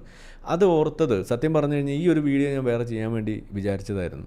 അപ്പോൾ എഡിറ്റർ ബ്രോ ഒന്ന് ശ്രദ്ധിക്കുക, നമുക്ക് കട്ട് ചെയ്തിടേണ്ട ഒരു വീഡിയോ ആണ്. അപ്പോൾ ചില ആളുകൾ ചോദിക്കാറ് ഇത് ഇന്നലത്തെ ലൈവ് അല്ലേ, പിന്നെ എന്തിനാണ് പ്ലേ ചെയ്യണമെന്നൊക്കെ ചോദിക്കും. നമ്മളിപ്പോൾ ഈ ലൈവ് എന്ന് പറഞ്ഞു കഴിഞ്ഞാൽ ഓൾമോസ്റ്റ് 1 hour and 18 minutes ആയി കഴിഞ്ഞു. ഇതിൽ നിന്ന് നമുക്കൊരു 3 വീഡിയോ ചെയ്യാനുള്ള വകുപ്പാണ് നമ്മൾ ഉണ്ടാക്കിക്കൊണ്ടിരിക്കുന്നത്. കാരണം നമുക്ക് ഒരു ദിവസം ഒരു വീഡിയോ ചെയ്യാനേ സമയമുള്ളൂ. അപ്പോൾ ആ സമയം നമ്മൾ ഉപയോഗിക്കുന്നു, എന്നിട്ട് നമ്മളത് കട്ട് ചെയ്ത് വേറെ വീഡിയോ ആക്കുന്നു. ഇതാണ് നമ്മളുടെ പരിപാടി. നമ്മൾ ഇറച്ചി വെട്ടാണ് നമ്മളുടെ രീതി. അപ്പോൾ അതുകൊണ്ട് ഈ സാധനം നമ്മൾ കഴിഞ്ഞ ദിവസം പറഞ്ഞതാണ്, എങ്ങനെയാണ് കേരളത്തിൽ ഇസ്ലാമിൻ്റെ അവസ്ഥ ഇന്ന് എത്തി നിൽക്കുന്നത് എന്നുള്ളത്. അപ്പോൾ അതിനുവേണ്ടി വിചാരിച്ചിരിക്കുമ്പോഴാണ് ജാക്കിർ നായിക്ക് രംഗപ്രവേശനം ചെയ്യുന്നതും ഇന്ന് നമ്മൾ എത്തിയതും. അപ്പോൾ ഈ സോഷ്യൽ മീഡിയ എങ്ങനെയാണ് ഈ ചോദ്യങ്ങൾ ആളുകളിലേക്ക് എത്തിക്കുന്നത് എന്നുള്ളത്. ഞാൻ സത്യം പറഞ്ഞാൽ ഇതിലേക്ക് എടുക്കാൻ വേണ്ടിയിട്ട് ഈ ചിത്രങ്ങൾ പരതി നോക്കി 1-2 ചാനൽസ് പോകണമെന്നാണ് ഞാൻ വിചാരിച്ചത്. പക്ഷേ MM അക്ബറിൻ്റെ ചാനൽ തന്നെ ഒരു 3 മാസത്തെ വീഡിയോസ് എടുത്ത് നോക്കിയിട്ട് തന്നെ എനിക്കിത് തീർന്നിട്ടില്ല. എന്ന് വെച്ചാൽ ഇനിയും താഴോട്ട് പോയാൽ ഓരോ വീഡിയോ ഇവരിടുന്നതും ഇതെല്ലാം വിശ്വാസികൾ കണ്ടു കഴിഞ്ഞാൽ സ്വാഭാവികമായിട്ടും വിശ്വാസികൾ ഈ ചോദ്യങ്ങൾ ചോദിക്കാൻ തുടങ്ങുന്നു. മാത്രമല്ല ഇതിൻ്റെ ചോദ്യം ഒരിക്കൽ ഇവർ ചോദിച്ച് അന്വേഷിച്ച് യൂട്യൂബിൽ ഒന്ന് സെർച്ച് ചെയ്ത് കഴിഞ്ഞാൽ സ്വാഭാവികമായിട്ട് അവർ എത്തിച്ചേരാൻ പോകുന്നത് നമ്മുടെയൊക്കെ ചാനലുകളിലാണ്. ജബ്ബാർ മാഷിൻ്റെ ഖുർആൻ ക്ലാസ്സിലാണ്, അല്ലെങ്കിൽ നമ്മുടെ ചാനൽ, അല്ലെങ്കിൽ ലിയാക്കത്ത്, അങ്ങനെ പല പല ആളുകളുണ്ടല്ലോ, ജാമിദ ടീച്ചർ, അങ്ങനെ ഒരുപാട് ആളുകൾ. ഇനി ഇൻ്റർനാഷണൽ എക്സ് മുസ്ലിംസിൻ്റെ ചാനൽസ്, ഇതിലേക്കെല്ലാം എത്തിപ്പെടും. അവരിതിൻ്റെ കാര്യങ്ങൾ മനസ്സിലാക്കാൻ ശ്രമിക്കും, അത് അവിടെ ലഭിക്കും. ഇന്നിപ്പോൾ നമുക്കൊരു വിശ്വാസിയായിട്ട് വിട്ടുകൊണ്ടിരിക്കുന്ന ഒരാൾ ഇന്ന് വിളിച്ചു. അദ്ദേഹം വലിയൊരു തോതിൽ ഒരു ഹമാസോളിയായിട്ട് നടന്നിരുന്ന ഒരാൾ ഇന്നിപ്പോൾ വലിയൊരു ഇസ്രായേൽ ഓളിയായിട്ട് മാറിയിരിക്കുകയാണ്. ഓക്കെ, എന്താ കാരണം? ഈ പറയുന്ന കാര്യങ്ങളൊക്കെ പുള്ളി ഒന്ന് വെരിഫൈ ചെയ്യാൻ വേണ്ടി നോക്കിയപ്പോൾ മനസ്സിലായി ഇതിലൊക്കെ പലതും അസത്യമാണ്, അർദ്ധസത്യങ്ങളാണ്, ഇതൊരു മുതലെടുപ്പാണെന്ന് മനസ്സിലാക്കിയിട്ട് ആൾ ഇന്ന് മതം വിടുന്ന അവസ്ഥയിലേക്ക് വരെ എത്തുകയാണ്. എന്ന് വെച്ചാൽ ഇസ്രായേലിനോടൊപ്പം ചേരുന്ന അവസ്ഥയിലേക്ക്. അത് നാളെ നമ്മൾ പബ്ലിഷ് ചെയ്യുന്നു കോയ കോളിങ്ങിൻ്റെ ഭാഗമായിട്ട്. അപ്പോൾ അതിലെല്ലാം നമ്മൾ കാണുന്നത് ഈ ചോദ്യങ്ങൾ അവരിലേക്ക് എത്തി എന്നതാണ് അതിന് വഴിവെച്ചതെന്നാണ്. അപ്പോൾ എന്താണ് ആ ചോദ്യം? ഒരു ചോദ്യം, സ്വർഗസ്ഥനാണോ ഗാന്ധിജി? ഒറ്റ ഉത്തരേ ഉള്ളൂ, ഗാന്ധിജി നരകത്തിലാണെന്ന് മാത്രമല്ല, ഗാന്ധിജി നരകത്തിൻ്റെ ഏറ്റവും ചൂട് കൂടിയ ഭാഗത്തായിരിക്കും ഉണ്ടാവുക എന്നും കൂടിയാണ് ഇസ്ലാം പഠിപ്പിക്കുന്നത്. ഇതിൻ്റെ മെഴുകലൊക്കെ നിങ്ങൾക്ക് അവിടെ പോയിട്ട് കേൾക്കാം, പക്ഷേ യു വോണ്ട് ബി സാറ്റിസ്ഫൈഡ് എന്നാണ് എനിക്ക് പറയാനുള്ളത്. കാരണം എന്താണ്? ഇസ്ലാം പഠിപ്പിക്കുന്നത് 2 കാര്യമാണ്. ഒന്ന്, നിങ്ങൾ സ്വർഗത്തിൽ എത്തണമെന്നുണ്ടെങ്കിൽ നിങ്ങൾ വിശ്വാസിയായിരിക്കണം. കാരണം എന്താണ്? നമ്മുടെ ആഴക്കടലായത്ത് MM അക്ബറിന് പിന്നെ ഞാനത് പഠിപ്പിച്ചു കൊടുക്കേണ്ട കാര്യമില്ലല്ലോ. എന്താണ് ആഴക്കടലായത്ത് പഠിപ്പിക്കുന്നത്? അവിശ്വാസിയുടെ സൽക്കർമ്മങ്ങൾ എന്ന് പറഞ്ഞു കഴിഞ്ഞാൽ അത് മരുഭൂമിയിലെ മരീചിക പോലെയാണ്, അല്ലെങ്കിൽ അത് ആഴക്കടലിലെ ഇരുട്ട് പോലെയാണ്. അത് അവർക്ക് ഉപകാരപ്പെടില്ല. അവർ നിത്യനരകത്തിലായിരിക്കും. എന്താ കാരണം? അവർ അവിടെ വിശ്വസിച്ചിട്ടില്ല, അള്ളാഹുവിലും അന്ത്യദിനത്തിലും ഒന്നും വിശ്വസിച്ചിട്ടില്ല. ഇത് നമ്മളുടെ മുജാഹിദ് ബാലുശ്ശേരിയും പഠിപ്പിച്ചിട്ടുണ്ട്. ഗുരുവായൂരപ്പ രക്ഷിക്കണേ എന്ന് വിളിച്ച് പ്രാർത്ഥിക്കുന്ന ഒരാൾ എത്ര നന്മ ചെയ്തിട്ടും കാര്യമില്ല, അയാൾ സ്വർഗത്തിലെത്തില്ല, അയാൾ നരകത്തിലേ പോകൂ എന്ന് പഠിപ്പിച്ചു കൊടുത്ത് പിന്നെ ഗാന്ധിജി പോവോ അംബേദ്കർ പോവോ എന്ന് ചോദിക്കുന്നതിൽ അർത്ഥമൊന്നുമില്ല എൻ്റെ പൊന്നു കൂട്ടരെ എന്നാണ് നമ്മൾ പറയാറുള്ളത്. ഏതായാലും ഈ ചോദ്യം അവിടെ ഇട്ട് കൊടുക്കുകയാണ്. ഇത് കാണുന്ന ഒരു വിശ്വാസി എന്തായിരിക്കും അവരുടെ മനസ്സിലൂടെ പോകുക? നിങ്ങളൊന്ന് ആലോചിച്ച് നോക്കൂ. നമ്മളതിൻ്റെ ഉത്തരവൊക്കെ വിടുക. നമ്മളെപ്പോഴും പറയേണ്ടത് ഇത് എന്താണ്? നിങ്ങൾ ദ റൈറ്റ് ക്വസ്റ്റ്യൻ അത് ചോദിക്കുക എന്നുള്ളതാണ് ഏറ്റവും പ്രധാനപ്പെട്ട കാര്യം. ഉത്തരം നിങ്ങൾക്ക് പിന്നീട് കണ്ടെത്താം, അതിന് ഇഷ്ടംപോലെ സമയമുണ്ട്. പക്ഷേ ചോദ്യം നിങ്ങൾ ചോദിച്ചില്ല, ചോദ്യത്തിലേക്ക് നിങ്ങൾ എത്തിയില്ല എന്നുണ്ടെങ്കിൽ നിങ്ങൾ ഒരിക്കലും ഉത്തരത്തിലേക്ക് എത്തില്ല. പക്ഷേ ചോദ്യത്തിലേക്ക് നിങ്ങൾ എത്തിയാൽ അവിടെ ഒരു 0.1% ചാൻസ് എങ്കിലും ഉണ്ട് നിങ്ങൾ ഉത്തരത്തിലേക്ക് എത്താൻ. അതാണ് ഞാൻ പറയുന്നത്. ഒരു നോൺ സീറോ ഒരു ചാൻസ് അവിടെ ഉണ്ട്. ചോദ്യം എത്തിയില്ല എന്നുണ്ടെങ്കിൽ നിങ്ങൾ ഉത്തരത്തിലേക്ക് എത്താനുള്ള ചാൻസ് 0 ആണെന്നാണ് നമ്മൾ പറയാം. അതാണ് നമ്മളിവിടെ പറഞ്ഞുകൊണ്ടിരിക്കുന്നത്. അപ്പോൾ ഈ ചോദ്യം നിങ്ങൾ ഒരു തവണ കണ്ടാൽ മതി. MM അക്ബറിൻ്റെ ഈ വീഡിയോ ഒരു തവണ നിങ്ങൾ കണ്ടാൽ മതി. ഇത് കാണണമെന്നാണ് ഞാൻ പറയുക. കാണുക, കണ്ടു കഴിഞ്ഞാൽ ബാക്കി ഉത്തരവൊക്കെ നിങ്ങളുടെ അടുത്തേക്ക് തനിയെ വന്നോളും. ഒറ്റ ഉത്തരവേ ഉള്ളൂ, ഗാന്ധിജി നരകത്തിലാണ്. എന്തുകൊണ്ട് വെറും നരകത്തിലല്ല, ഏറ്റവും ചൂടേറിയ ഭാഗത്താണെന്ന് ചോദിച്ചു കഴിഞ്ഞാൽ ഇവർ തന്നെയാണ് ഗാന്ധിജി ഇസ്ലാമിനെക്കുറിച്ച് പറഞ്ഞ സാധനങ്ങളൊക്കെ പൊക്കി പിടിച്ചുകൊണ്ട് നടക്കുന്നത്. എന്താണ്? ഉമറിൻ്റെ ഭരണം വരണമെന്ന് പറഞ്ഞ ആളാണ് ഗാന്ധിജി എന്നാണ് പറയുക. ഉമറിൻ്റെ ഭരണം നമുക്കറിയാം, പാക്ട് ഓഫ് ഉമർ, നമ്മളുടെ ക്രിസ്ത്യാനികളെയും ജൂതന്മാരെയൊക്കെ അടിച്ചമർത്തിയിട്ട് നടത്തിയ ഒരു ഭരണം, അതാണ് നമ്മളുടെ ഉമറിൻ്റെ ഭരണം. ആ സാധനം ഇവിടെ കൊണ്ടുവരണമെന്നാണ് പറഞ്ഞതെന്നാണ് പറയുന്നത്. പോട്ടെ, എന്തെല്ലാം ആവട്ടെ. മാത്രമല്ല ഇസ്ലാം വളരെ ബ്യൂട്ടിഫുൾ ആണെന്നൊക്കെ ഗാന്ധിജി പറഞ്ഞിട്ടുണ്ട് അത്രേ. അപ്പോൾ അതിലൊരു പ്രശ്നമുണ്ട്. എന്താണ്? ഇസ്ലാമിൻ്റെ നന്മ അറിയുന്നു, ഇസ്ലാമിനെക്കുറിച്ച് അറിയുന്നു, അള്ളാഹുവിനെക്കുറിച്ച് അറിയുന്നു, മുഹമ്മദ് നബിയെക്കുറിച്ച് അറിയുന്നു, എന്നിട്ടും ഇസ്ലാം സ്വീകരിച്ചില്ല എന്നുണ്ടെങ്കിൽ കട്ടപ്പുകയാണ്, വെറും പുകയല്ല. അതാണ് ഗാന്ധിജിക്കേണ്ടത്. അതുകൊണ്ടാണ് നമ്മൾ പറയുന്നത് വെറും നരകത്തിലല്ല, നരകത്തിൻ്റെ ഏറ്റവും ചൂടേറിയ ഭാഗത്താണ് ഉണ്ടാവുക. അപ്പോൾ ഒന്നാമത്തെ ചോദ്യം അതാണ്. അപ്പോൾ ഈ ചോദ്യം നമ്മൾ വിശ്വാസികളിലേക്ക് എത്തിച്ചിരിക്കുകയാണ് നമ്മളുടെ മിടുക്കനായ MM അക്ബർ. ഇനി അടുത്തത്, മുഹമ്മദ് നബിക്ക് മുമ്പുള്ളവർ നരകത്തിലാണോ? ഈ ചോദ്യം ചോദിച്ചിട്ടാണ് എൻ്റെ കിളി പോയത്. കാരണം ഇത് അന്വേഷിച്ച് പോയപ്പോൾ എനിക്ക് മനസ്സിലായത് മുഹമ്മദ് നബിയുടെ ബാപ്പ ഉമ്മ ഇവർ രണ്ടുപേരും നരകത്തിലാണ്. ഇതാണ് ഇസ്ലാം പഠിപ്പിക്കുന്നത്. ഇനി എന്താ ഇപ്പോൾ ഇതിനകത്ത് നമ്മൾ കൂടുതൽ പറയാനുള്ളത്? അതായത് മുഹമ്മദ് നബിക്ക് മുന്നേ ഉണ്ടായിരുന്ന ആളുകൾ, പല ആളുകളും ഇസ്ലാമിനെക്കുറിച്ച് പഠിക്കാത്ത ആളുകൾ, ബഹുദൈവ ആരാധകർ, അവർ നരകത്തിലാണ് എന്നുള്ളതിൻ്റെ ഏറ്റവും വലിയ ഉദാഹരണം എന്താണ്? മുഹമ്മദ് നബിയുടെ വാപ്പയും ഉമ്മയും നരകത്തിലാണെന്നുള്ളതാണ്. അപ്പോൾ ഇത് കൂടുതൽ നിങ്ങൾ മെഴുകിയിട്ട് കാര്യമൊന്നുമില്ല. MM അക്ബറിന് എന്തുത്തരം പറഞ്ഞാലും ശരി, മുഹമ്മദ് നബിയുടെ വാപ്പയും ഉമ്മയും നരകത്തിലാണോ സ്വർഗത്തിലാണോ ഇതിനൊരു ഉത്തരം പറയാൻ പറഞ്ഞാൽ മതി, ബാക്കി കാര്യമൊക്കെ അവിടെ തീരുമാനമാവും. കൂടുതൽ ചോദിക്കാനൊന്നുമില്ല. ഇനി ആ മുസ്ലിം ഷഹാദത്ത് ചൊല്ലിയാൽ സ്വർഗം കിട്ടുമോ? ഇതാണ് മറ്റൊരു ചോദ്യം. ഇതൊരു പ്രധാനപ്പെട്ട ചോദ്യമാണ്. കാരണം എന്താണ്? അമുസ്ലിം എപ്പോൾ ചൊല്ലണം എന്നുള്ളതും അതുപോലെ ചൊല്ലിയിട്ട് പിന്നെ എന്ത് എന്നുള്ളതും കൂടി നമ്മൾ അവിടെ ഓർക്കണം. തൊണ്ടക്കുഴിയിൽ മരണം എത്തിയിട്ട് നിങ്ങൾ ചൊല്ലിയിട്ട് കാര്യമില്ല എന്നും പഠിപ്പിക്കുന്നതാണ് ഇസ്ലാം. അപ്പോൾ ഈ ചോദ്യം അവിടെ വരുന്നു. അപ്പോൾ നന്മ ചെയ്ത് ജീവിക്കുന്ന ഒരു അമുസ്ലിം അവൻ സ്വർഗത്തിലെത്തുമോ? ഇതാണ് നമ്മളവിടെ മറിച്ച് ചോദിക്കേണ്ടി വരിക. നമ്മൾ നേരത്തെ പറഞ്ഞു, അതും ഒരു വലിയ പ്രധാനപ്പെട്ട ചോദ്യമാണ്. ഇനി അടുത്തത്, താൽക്കാലിക വിവാഹം തെറ്റാണെന്ന് അള്ളാഹുവിന് അറിയുമായിരുന്നില്ലേ? ഈ പെൺകുട്ടി ചോദിക്കുന്നതാണ്. അതിന് മുന്നിൽ എം അക്ബർ അവിടെ കിടന്ന് മെഴുകുന്നത് നിങ്ങൾക്ക് അവിടെ കാണാം. എന്തായാലും ഒറ്റ കാര്യമുള്ളൂ, പടച്ചോന് സത്യം പറഞ്ഞു കഴിഞ്ഞാൽ മുഹമ്മദ് നബിക്ക് പെണ്ണ് കൂട്ടി കൊടുക്കലായിരുന്നു ഏറ്റവും പ്രധാനപ്പെട്ട പണി. ഇത് ചോദിച്ചതും പറഞ്ഞ് ഞാനല്ല, ഇത് ആയിഷ ചോദിച്ച കാര്യമാണ് ഞാൻ പറഞ്ഞത്. ഇതേപോലെ ശരീരം ദാനം ചെയ്യാൻ വേണ്ടി സ്ത്രീകൾ മുഹമ്മദ് നബിയുടെ അടുത്ത് വന്നപ്പോൾ ഉടനെ ആയത്തിറക്കിയിട്ട് അത് ഓക്കെ എന്ന് പറഞ്ഞപ്പോൾ ആയിഷ ചോദിച്ചു, ഇത് എന്തുട്ട് പടച്ചോനാണ്, നിങ്ങൾക്ക് പെണ്ണ് കൂട്ടി തരാൻ പടച്ചോൻ ഇത്ര തിടുക്കാണല്ലോ എന്ന് ചോദിച്ചത് ആയിഷയാണ്. ഹദീസ് ഉള്ളതാണ്. അപ്പോൾ ഇതവിടെ ഉള്ളപ്പോൾ ഈ ചോദ്യം ചോദിക്കുമ്പോൾ ഇത് ഒരു വലിയ കുഴപ്പത്തിലേക്കാണ്. അതായത് അള്ളാഹുവിൻ്റെ പ്രവാചകൻ ഇമാതിരി പരിപാടിയൊക്കെ ചെയ്തിരുന്നു എന്നുള്ളത് അവിടെ വെളിച്ചത്തവരാണ്. നമ്മളുടെ ബനു മുസ്തലിഖ് കൊള്ളയ്ക്ക് പോയിട്ട് അവിടെ അറബി പെണ്ണുങ്ങളെ പിടിച്ച് പൂശിയ കഥയൊക്കെ നമ്മൾ എപ്പോഴും പറയാറുള്ളതാണ്. ആ ഹദീസൊക്കെ ഇന്ന് വിശ്വാസികൾ അറിയുന്ന നിലയിലേക്ക് കൊണ്ടെത്തിക്കുകയാണ് സത്യത്തിൽ ഇതുപോലുള്ള ചോദ്യങ്ങൾ വ്യാപകമാകുന്നത് വഴി. അപ്പോൾ എം അക്ബറിന് വീണ്ടും നന്ദി. അറബി വിളിച്ച് മറന്നുപോയി. അടുത്തത്, ഖുർആൻ സുറിയാനി ഭാഷയിൽ നിന്ന് മാറ്റി എഴുതിയതാണ്. ഈ സാധനം പഠിക്കാൻ പോയി കഴിഞ്ഞാൽ നിങ്ങൾ ഖുറാൻ്റെ മാനുസ്ക്രിപ്റ്റ്സ് എങ്ങനെയാണ് ഉണ്ടായത് എന്നൊക്കെ ഒന്ന് അന്വേഷിക്കാൻ പോയി കഴിഞ്ഞാൽ ഒരു കാര്യം മനസ്സിലാവും. മുഹമ്മദ് നബി ഖുറാൻ കണ്ടിട്ടില്ല, ഒന്നാമത്തെ കാര്യം. 2, സ്ക്രൈബുകൾ മുഹമ്മദ് നബിയെ പറ്റിച്ചത്. നമ്മളുടെ അബ്ദുള്ള ഇബ്നു അബീ സർഹിൻ്റെ കഥ നമ്മൾ പറയാറുണ്ട്. മുഹമ്മദ് നബി ഇങ്ങനെ വഹി വരുന്നു, എഴുതി വെക്കാൻ പറയുന്നു. അപ്പോൾ അബീ സർഹിന് തോന്നിയതൊക്കെ കൂടെ എഴുതാൻ തുടങ്ങി. അപ്പോൾ പുള്ളിക്ക് തോന്നിയാൽ ഇത് ശരി, ഇതിപ്പോൾ വഹിയൊന്നും അല്ലല്ലോ, ഇതിപ്പോൾ ഞാൻ കയ്യിൽ നിന്ന് ഇടുന്ന വരെ എന്നാൽ എഴുതിക്കോ എന്ന് പറയുന്ന അവസ്ഥയിലേക്കാണ്. ഇതിപ്പോൾ ആർക്കും വേണേലും എനിക്കും ഖുറാൻ എഴുതിക്കൂടെ എന്ന് അബീ സർഹിന് തോന്നുകയും മൂപ്പർ മുസ്ലിമായിട്ട് തിരിച്ച് മക്കയിലേക്ക് വരികയും ആ പേരിൽ പുള്ളിയെ കൊല്ലണമെന്ന് ഉത്തരവിടുകയും മക്ക വിജയത്തിൻ്റെ സമയത്ത് കൊല്ലാൻ വേണ്ടി ആളുകളെ ലിസ്റ്റ് ഇട്ട് കൊടുത്തപ്പോൾ അതിനകത്ത് ഒരാളുടെ പേര് അബീ സർഹായിരുന്നു. അങ്ങനെ അബീ സർ ജീവനും കൊണ്ടോടി. അങ്ങനെ പോയി അഭയം ചോദിച്ചത് ഉസ്മാൻ്റെ അടുത്ത്. ഉസ്മാൻ രക്ഷിച്ച് അവിടെ ഒരുവിധം പറഞ്ഞ് മനസ്സിലാക്കി മുഹമ്മദ് നബിയുടെ അടുത്ത് കൊണ്ടുവന്നിട്ട് അവിടെ പറയുകയാണ്, ഇവനെ ഒന്ന് ക്ഷമിക്കും, ഇവനെ ഇസ്ലാമിലേക്ക് വരാൻ ഇവന് തയ്യാറാണെന്നൊക്കെ പറഞ്ഞപ്പോൾ മുഹമ്മദ് നബി ബൈഅത്ത് ചെയ്യാൻ വേണ്ടിയിട്ട് 2 തവണ കൈ കൊടുത്തപ്പോഴും മുഹമ്മദ് നബി അവിടെ മൗനം, അത് വാങ്ങിക്കുന്നില്ല. 3ാമത്തെ തവണ കൊടുത്തപ്പോൾ വാങ്ങിച്ചു. എന്നിട്ട് അവരങ്ങ് നടന്നപ്പോൾ കൂടെയുള്ള ആളോട്, നിങ്ങൾ എന്ത് മനുഷ്യന്മാർ, ഞാൻ 2 തവണ മിണ്ടാണ്ട് എന്നിട്ട് നിങ്ങൾക്ക് മനസ്സിലായി. അവൻ്റെ തല വെട്ടണ്ടായിരുന്നു എന്നാണ് മുഹമ്മദ് നബി ചോദിച്ചത്. അവിടെ പുറത്ത് കൊടുത്തിട്ടില്ല. അതായത് ബൈഅത്ത് ചെയ്ത് കഴിഞ്ഞിട്ടും അത് അമർഷം കൊണ്ട് നടക്കുകയാണ് മുഹമ്മദ് നബി, വിട്ടുകൊടുത്തിട്ടില്ല.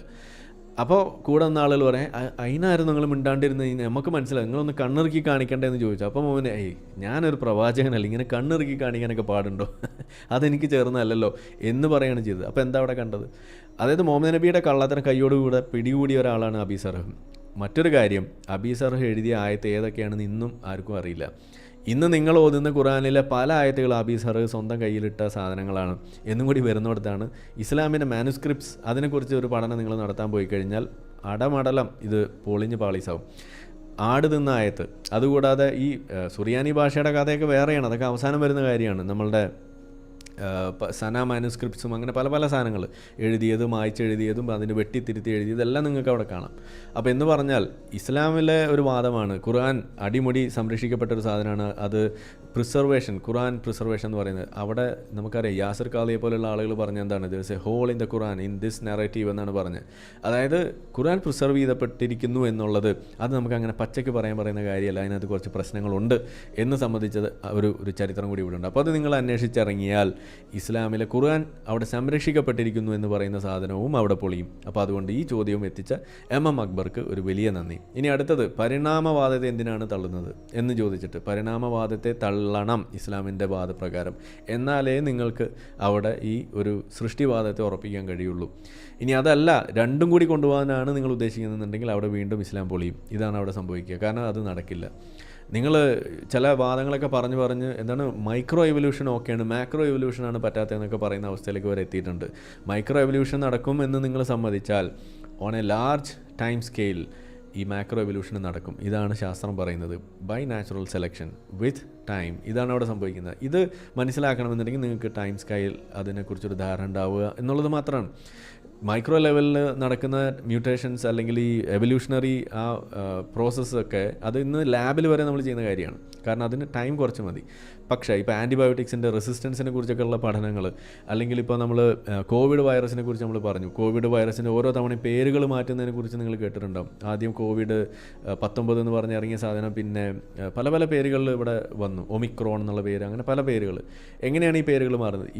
ഇതിൻ്റെ ജനറേഷൻസ് കഴിയുമ്പോൾ ഇതിനുണ്ടാകുന്ന മ്യൂട്ടേഷൻസ് വഴി ഇതിലുണ്ടാകുന്ന മാറ്റങ്ങൾ, ഇത് തന്നെയാണ് നമ്മൾ ഈ പറയുന്ന എവല്യൂഷൻ എന്ന് പറയുന്നത്. ഇതിൻ്റെ ഒരു മാനിഫെസ്റ്റേഷനാണത്. ഇത് മൈക്രോ ലെവലിൽ കുറഞ്ഞ ടൈം സ്കെയിലിൽ നമുക്ക് പെട്ടെന്ന് കാണാൻ സാധിക്കുന്നു. നിങ്ങളുടെ വീടുകളിൽ വളർത്തുന്ന പട്ടികൾ മനുഷ്യൻ മനഃപൂർവ്വം ഉണ്ടാക്കിയിട്ടുള്ള എവല്യൂഷൻ്റെ ഒരു എക്സാമ്പിളാണത്. നമ്മൾ കഴിക്കുന്ന പഴവർഗ്ഗങ്ങൾ, ക്യാരറ്റ്, ബീട്രൂട്ട്, പഴം, കോളിഫ്ലവർ, ഇതുപോലുള്ള സാധനങ്ങൾ മനുഷ്യനുണ്ടാക്കിയിട്ടുള്ള എവല്യൂഷൻ്റെ പ്രൊഡക്ട്സ് ആണ് അതൊക്കെ. എന്ന് വെച്ചാൽ നമ്മൾ ആർട്ടിഫിഷ്യൽ സെലക്ഷൻ വഴി ഉണ്ടാക്കുന്നു. അപ്പോൾ നാച്ചുറൽ സെലക്ഷൻ വഴി ഉണ്ടാകുമ്പോൾ കുറച്ചും കൂടി ടൈം സ്കെയിലിൽ അത് നടക്കേണ്ടി വരുന്നതുകൊണ്ടാണ് നമുക്കത് മനസ്സിലാകാത്തത്. അപ്പോൾ ഇവിടെ പലപ്പോഴും ഇതിൻ്റെ വാദങ്ങൾ കറങ്ങി തിരിഞ്ഞ് ഈ അന്വേഷണത്തിലേക്ക് നിങ്ങൾ പോയാൽ നിങ്ങൾ പരിണാമം പഠിക്കേണ്ടി വരും. പരിണാമം പഠിച്ചു കഴിഞ്ഞാൽ പിന്നെ പടച്ചോൻ തൂഫാനാകുമെന്നുള്ളതാണ്. അപ്പോൾ ഈ ചോദ്യവും ഇവിടെ എത്തിച്ചതിന് MM അക്ബർക്ക് വലിയ നന്ദി. ഇനി അടുത്തത്, ഇസ്ലാം മാത്രം വിമർശിക്കപ്പെടുന്ന എന്തുകൊണ്ട്? ഇത് നമ്മളിവിടെ അഡ്രസ്സ് ചെയ്ത ചോദ്യമാണ്. ഇത് പഠിച്ച് ഇറങ്ങിക്കഴിഞ്ഞാൽ നിങ്ങൾ ISISലേക്ക് എത്തും, നിങ്ങൾ അൽ ഖയ്ദയിലേക്ക് എത്തും, നിങ്ങൾ JNIMലേക്ക് എത്തും, അങ്ങനെ പല പല തീവ്രവാദ സംഘടനകളിലേക്ക് നിങ്ങളൊന്ന് തലയിട്ട് നോക്കേണ്ടി വരും. അതോടുകൂടി കഴിഞ്ഞു, ഇസ്ലാമിൻ്റെ കഥ അവിടെ പൊട്ടും. ഇതാണ് ഉണ്ടാവാൻ പോകുന്നത്. അപ്പോൾ അതുകൊണ്ട് ഈ ചോദ്യം എത്തിയ MM അക്ബർക്ക് വീണ്ടും നന്ദി. ഇനി അടുത്തത്, സ്ത്രീ ചലാകർമ്മവും ഇസ്ലാമും തമ്മിലെന്ത്? ഇത് നമ്മൾ കഴിഞ്ഞ ദിവസം അഡ്രസ്സ് ചെയ്താണ്. MM അക്ബർ പറയുന്നത് ഇങ്ങനൊരു സാധനമേ ഇസ്ലാമിലില്ല. എന്നാൽ നമ്മുടെ മന്നാനി ഉസ്താദ് എന്താ പറഞ്ഞു തന്നത്? അതുകൊണ്ട് ആ ക്ലിനിക്ക് പൂട്ടിയ ആളുകളോട് നമ്മളുടെ സംസ്ഥാന നേതാക്കന്മാരെന്താ പറഞ്ഞത്? നിങ്ങൾ ദീനിൻ്റെ വിഷയത്തിൽ നിങ്ങൾ ഇടപെടേണ്ട, നിങ്ങൾ രാഷ്ട്രീയം കളിച്ചാൽ മതി, ദീൻ പഠിപ്പിക്കാൻ നമ്മളിവിടെ ഉണ്ട് എന്ന് പറഞ്ഞിട്ട് അവരെ തിരുത്തിയത് ഇവിടുത്തെ സംസ്ഥയാണ്. എന്താണ് അവർ പറഞ്ഞത്? ചേലാകർമ്മം അത് സ്ത്രീക്കും പുരുഷനും ബാധ്യത എന്ന് പഠിപ്പിച്ചത് നവാസ് മന്നാനി ഉസ്താദാണ്. ഇവിടെ പഠിപ്പിച്ച് അത് എഴുതി വെച്ച കിതാബ് ഫതവുൽ മൊയ്ൻ പോലെയുള്ള കിതാബുകളാണ്. അവിടെ അതുണ്ട്. ഇസ്ലാമിൽ സ്ത്രീ ചലാകർമ്മമുണ്ട്. ഇനി ശാസ്ത്രത്തെ ഖുർആൻ അനുസരിച്ച് വളച്ചൊടിക്കാമോ? ഇത് മറ്റൊരു മികച്ച ചോദ്യമാണ്. ഇത് ചോദിച്ചു പോയി കഴിഞ്ഞാൽ ഈ ശാസ്ത്രവും ഖുർആനും തമ്മിൽ ചേർക്കുന്നത് പോലും തെറ്റാണെന്ന് പറയുന്ന ഹംസ സോഴ്സസിൻ്റെ വാദത്തിലേക്ക് നിങ്ങളെത്തും. അത് എന്താണ്? The scientific miracles in Islam in Quran is N argument എന്താണ് ദാറ്റ് കോസ് ഒരു ഇൻ്റലക്ച്വൽ എംബാരസ്മെൻറ്റ് എന്ന് പറഞ്ഞു വെച്ചാൽ എക്സാക്ട് വേർഡിങ് ഞാൻ ഓർക്കുന്നില്ല. ആ രീതിയിലാണ് ആൾ പറഞ്ഞത്. അതായത് ഈ സയൻറ്റിഫിക് മിറാക്കിൾ ഉണ്ട് എന്ന് പറയുന്ന ഒരു സാധനം അതിന്നൊരു വലിയൊരു നാണക്കേട് ഉണ്ടാക്കുന്ന കാര്യമായിട്ട് വരുന്നു ഈ ഇസ്ലാമിക് അപ്പോളജറ്റിക്സിന്. ഇതിവിടെ പറഞ്ഞു വെച്ചിട്ടുള്ള ആളുകളുണ്ട്. ഈ എംബ്രിയോളജി സംബന്ധിച്ചിട്ടുള്ള വിഷയത്തിലേക്കൊക്കെ ഒരാൾ വന്നു എന്ന് തന്നെ വിചാരിക്കുക. ഈ വളച്ചൊടിക്കൽ ഇപ്പോൾ ആഴക്കടൽ തന്നെ വന്നു എന്ന് വിചാരിക്കുക. ആഴക്കടലിൽ നിങ്ങൾ ഇരുട്ടുണ്ട് കടലിൽ എന്നറിയാൻ നിങ്ങൾ ആഴക്കടലിൽ പോകേണ്ട കാര്യമില്ല. രാത്രി കടലിൻ്റെ മുകളിൽ തന്നെ നോക്കിയാൽ മതി. അത്രയാണ് ഇതിലുള്ളൂ. അതായത് വെളിച്ചത്തിൻ്റെ സ്രോതസ് ഇല്ല എന്നുണ്ടെങ്കിൽ അത് എവിടെയാണെങ്കിലും ഇരുട്ടായിരിക്കും. ഇതേ നമ്മളവിടെ പറയുന്നുള്ളൂ. വെളിച്ചത്തിന് താഴോട്ട് ചെല്ലാനുള്ളൊരു അവസ്ഥ ഇല്ല എന്നുണ്ടെങ്കിൽ അവിടെ ഇരുട്ടായിരിക്കും. ഒന്നത്. രണ്ട്, ഇത് ചില ആഴങ്ങളിലേക്ക് അത് പോയി കഴിയുമ്പോൾ അത് ഇരുട്ടുണ്ടാകുമെന്ന് മനസ്സിലാക്കാൻ, അവിടേക്ക് പോകുമ്പോൾ ഇരുട്ട് കൂടിക്കൂടി വരികയാണെന്ന് മനസ്സിലാക്കാൻ നിങ്ങൾ ആഴക്കടലിലേക്ക് പോകേണ്ട കാര്യമില്ല. അത് സാധാരണ ഈ വെള്ളത്തിൽ മുങ്ങി മുത്തും പഴമൊക്കെ വാരി ജീവിച്ചിരുന്ന ആളുകൾക്ക് നിരന്തരം നമുക്ക് മനസ്സിലാവുന്ന കാര്യമാണെന്ന് MM അക്ബർ തന്നെ ഈ സംവാദത്തിന് ശേഷം, ജബ്ബാർ മാഷുമായിട്ടുള്ള സംവാദത്തിന് ശേഷം സമ്മതിച്ചത് നമ്മൾ കണ്ടതാണ്. ഇത്രയുള്ള കാര്യം അറബികൾക്ക് അറിയാമായിരുന്ന ഒരു കാര്യമായിരുന്നു. അതിൽ വലിയ അത്ഭുതമൊന്നുമില്ല. അത് പക്ഷേ സംവാദവേദിയിൽ വന്ന് പറഞ്ഞ എന്താണ്? അത് അവർക്ക് അറിയില്ലായിരുന്നു എന്നാണ്. MM അക്ബറുടെ തട്ടിപ്പ് കളിച്ചു. ഇനി ഇസ്ലാം മാത്രമാണോ ശരി? മറ്റൊരു ചോദ്യമാണ്. ഇസ്ലാം മാത്രമാണ് ശരിയെന്നാണ് ഇസ്ലാം പഠിപ്പിക്കുന്നത്. ഇന്നദ്ദീന ഇൻദല്ലാഹിൽ ഇസ്ലാം എന്ന് പച്ചയ്ക്ക് MM അക്ബർ നമുക്ക് പഠിപ്പിച്ചു തരുന്നൊരു വീഡിയോ ആയിരുന്നത്. അതായത് അതല്ല എന്ന് വാദിക്കാമെന്ന ആൾ തിരുത്തുന്ന കാഴ്ച. അപ്പോൾ ഈ ചോദ്യവും നമ്മൾ ചോദിച്ചു കഴിഞ്ഞാൽ അവിടെയും ഇസ്ലാമാണ് വണ്ടിയിൽ കയറുക. ഇനി അടുത്തത്, നബിമാരെ മോശമാക്കുന്ന ഹദീസുകളുണ്ടോ? അതൊരു മികച്ച ചോദ്യമാണ്. ഞാൻ പറഞ്ഞല്ലോ, നമ്മളൊക്കെ മതം വിടുന്ന ആ ഒരു ഘട്ടത്തിൽ നമുക്ക് ഏറ്റവും കൂടുതൽ വഴിവെച്ച ഒരു സാധനമാണ് മുഹമ്മദ് നബിയുടെ പോക്കിരിത്തരങ്ങൾ മനസ്സിലാകാൻ പാകത്തിനുള്ള ഹദീസുകൾ ശ്രദ്ധയിൽപ്പെട്ടത്. നമ്മളുടെ അടിമ സ്ത്രീകളെ പൂശാൻ പറയുന്നത്, മുണ്ട് പൊക്കി നോക്കിയിട്ട് രോമ വളർച്ച നോക്കിയിട്ട് ആ ജൂത കുട്ടികളുടെ തല വെട്ടി കളയാൻ വേണ്ടി പറഞ്ഞത്. ഇങ്ങനെയുള്ള കാര്യങ്ങളൊക്കെ കേട്ടപ്പോൾ നമ്മൾ മനസ്സിലായി, ഇത്ര ഒരു വലിയൊരു തെണ്ടിയാണോ ഈ പ്രവാചകൻ എന്ന് നമുക്ക് തോന്നിപ്പോവാണ്. ഇതൊക്കെ ചെയ്ത ഒരാളെയാണോ നമ്മളോട് പ്രവാചകൻ എന്ന് വിളിക്കാൻ പറഞ്ഞത് എന്ന് നമുക്ക് തോന്നിപ്പോയി. നമ്മൾ അപ്പം വിട്ടു, മൂപ്പരെ കയ്യിൽ നിന്ന് അങ്ങോട്ട് വിട്ടു, നിങ്ങളെ പാടായി എന്ന് പറഞ്ഞു. ഇതാണ് ഉണ്ടായത്. അപ്പോൾ ഇത് അവഹേളനമായിട്ടോ ഇത് പ്രശ്നമായിട്ടൊക്കെ നിങ്ങൾക്ക് തോന്നുമായിരിക്കും. ഇത് പച്ചയ്ക്ക് എഴുതി വെച്ച സാധനങ്ങൾ അറബിയിലുള്ളത് മലയാളത്തിൽ വായിച്ചു കഴിഞ്ഞാൽ നിങ്ങൾക്ക് ആർക്കാണേലും തോന്നുന്ന കാര്യമാണ്. നിങ്ങളത് മനസ്സിലാക്കണമെന്നുണ്ടെങ്കിൽ പ്രവാചകൻ സല്ലല്ലാഹു അലൈഹി വസല്ലം എന്നുള്ള പേരങ്ങോട്ട് മാറ്റിയിട്ട് വല്ല ജോസഫ് എന്നോ കണാരൻ എന്നൊക്കെ എഴുതി വെച്ചിട്ട് നിങ്ങൾ വായിച്ചു നോക്ക്. അപ്പം മനസ്സിലാവും. ഒരു ഉദാഹരണത്തിൽ പറഞ്ഞാൽ ഞങ്ങൾ കൊണ്ടോട്ടി അങ്ങാടി പിടിക്കാനുള്ള യുദ്ധത്തിന് ഞങ്ങൾ പുറപ്പെടുന്നു. അങ്ങനെ പുറപ്പെട്ട് ഞങ്ങൾ വീട്ടിൽ നിന്നും അങ്ങ് വലിയ രാമനാട്ടുകരയിൽ നിന്ന് ഒരുപാട് യാത്ര ചെയ്തിട്ടാണ് ഞങ്ങൾ കൊണ്ടോട്ടിയിലെത്തിയത്. അങ്ങനെ അവിടെ നിന്ന് നമ്മൾ യുദ്ധത്തിൽ പിടിച്ചെടുത്ത സ്ത്രീകളെയും കുട്ടികളെയും ഞങ്ങൾ കയ്യിലിരിക്കെ ഞങ്ങൾക്ക് ആ അടിമ സ്ത്രീകളെ ഭോഗിക്കാൻ ഒരു മോഹമുദിച്ചു. അങ്ങനെ മോഹമുദിച്ച സമയത്ത് ഞങ്ങൾ അത് എന്ത് ചെയ്യണമെന്നിങ്ങനെ ആലോചിച്ച് നിൽക്കുന്നു.